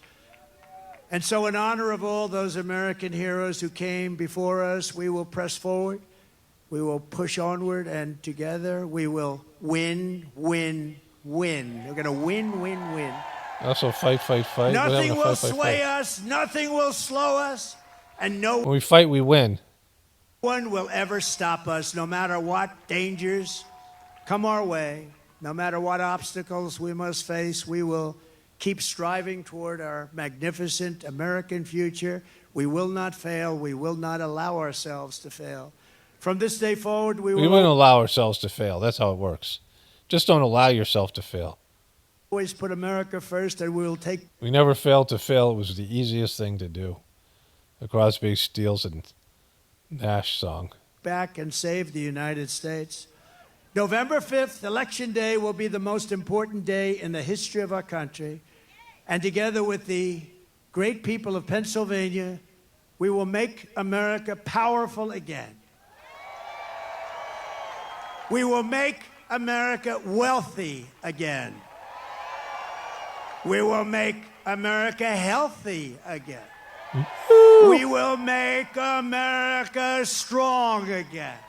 Strong. We will make America proud again. Proud again? Where's this leading? We will make America safe again. Yeah, it's safe. I thought that was good. And we will make America great. Great again. Thank Woo! you, Pennsylvania. God bless you. Okay. God bless you, Woo! Pennsylvania. God bless you, Pennsylvania. All right. Okay, so there isn't really that much more to say here. You know, but Trump being involved in this, and there's no doubt that he is. Like, this is staged, and, you know, he's using this every possible way. And he's lying about it, and he's exaggerating it, and, you know, the crowd really isn't all that into it. Like, they they kind of are. I don't know how many of them actually kind of sense or even have the idea that it's kind of fake, but they go along with it because they think Kamala's evil and anything that Trump does is okay. Whatever the case is, he's completely compromised. And so when you engage in this type of behavior, and they already owned him beforehand, I'm sure, they can out you anytime they want, right? They won't out you on something like this because that would call into question all these other things that they've done, all these other psychological operations. But, they have him. They have him. They can take him down any possible way. They can throw him in jail. They can kill him, all those things. And Trump doesn't even care. He's not passionate about people. He's not passionate about all the things he says he's passionate about. He likes the adoration from the crowd, but he doesn't like delivering on these things. He doesn't care about them. He doesn't like to do the hard work necessary. He doesn't like to do the kind of politicking he would have to do, the kind of legislating he'd have to do. He'd have to win over all these, bipartisan bills he would have to pass, all these laws he'd have to enact. He'd have to go out and meet with people that claim to hate him, all the things that he doesn't like to do. And so Trump, isn't passionate about any of these things. You can see it. The problem is that people just don't want to admit that. And Trump has shown you who he is his entire life, his entire public life. He's not hiding the fact he's a lying scumbag. I mean, he was, bragging about all the things he used to do, dishonest things, not ethical things in business, on The Apprentice and everywhere else, right? And he's just, complete fraud. But he's honest about it. Like I say, he's not hiding anything. It's just that these people are so desperate, and a lot of them are truthers, that they can't admit that he's compromised, because they admit that, then it's over. Then they can't, they can't, they don't have a solution. And they're not willing to look at, like, my solution, because they don't want to give up on their, their remedial religion and their religious practices. And so, it's very easy to find the truth in the, or the evil in the other side, right? In the things that you don't believe in. It's not hard for me to say, oh, Trump is a scumbag, because I never had my hope in him. I never believed the system could be saved. So it isn't like it hurts me emotionally or any of these things, right? But it was hard for me to deal with, the debacle that is the Sizemore system, and Dodgy, the guy who, I knew as a spiritual guy. I had I would say, almost like a friendship with him. We knew each other at least. And, he had done some good things for me. And, before he was made master of the system, he seemed to be like a stand-up guy, right? And like the system itself is, only spirituality will save this world. It's my solution. And the fact that I saw him be made into all the work that needs to go into somebody becoming a high-level spiritual person, he had that work. I've had some of that work done to me, and it's significant. It's life transforming, but you have to embrace the work. Some of the things that I do here is because of spiritual work that's been done on me. And I had to step into it and embrace it, like I have here in terms of the YouTube channel. And he had, a lot more of this type of work done on him. He just couldn't embrace it, like for whatever scumbag reasons, whatever character flaws, whatever was going on with him, whatever. I can't really explain any of that stuff. But I do know he's failed epically. And it was a real blow to me. And also, the previous master, Master Chargy, was just did meticulous work. He was a guy who was known for his work. He slept about 4 or 5 hours a day. And he spent all his time, not just working spiritually, but he was he had been a CEO of a company. He was a businessman. He was learning languages. Like he spoke something like 29 something languages, at least partially. He just was always developing and learning and doing, work for the organization. And his work was just like everything he did just came up gold. He was a success in business. All these people that came to him had successful lives in their careers. And he made, he helped them achieve a spiritual development and goals. And he was just really successful person, like the most successful person I've ever seen in, the history of the world type of thing, right? I mean, he was, just excellent at everything. And then he produces this fucking dud, right? And that was hard to swallow because, it's like there was no reference point in the Sizemore system for a master of the system falling. In fact, it was said the opposite. But I had to deal with it, right? It was just something I had to deal with. It was painful, not what I, believed could happen. But I saw it happen. I had to accept it. And it's gone okay for me ever since. Lots of people do the meditation, can't accept it. They're not truther in their orientation. And so, it's always easy to look at somebody that's on the opposite side of you and say, oh, wow, they suck. And it's easy to find the lies of Kamala Harris, but not so easy to find the lies of the guy that you think is their savior. But as a truther and a person who's presenting in the truth community, it's your fucking job, right? It's your fucking job to question everything. We found out so many things are lies, lies upon lies, and and then the lies that propose to debunk the lies end up being lies themselves, right? Disinformation upon disinformation. People lie, and they do it, quite well. And that's what the truth community has been about, is at least exposing these lies and then trying to come up with reasonable alternatives, the best that we can. And Trump is not a reasonable alternative. Trump isn't on the side of truth, and anybody with any sort of consciousness and any willingness to look at it will easily see that. Only spirituality will save this world. It's power battle, definitely important from the apocalypse and the ascension. Everyone have a blessed day and be grateful.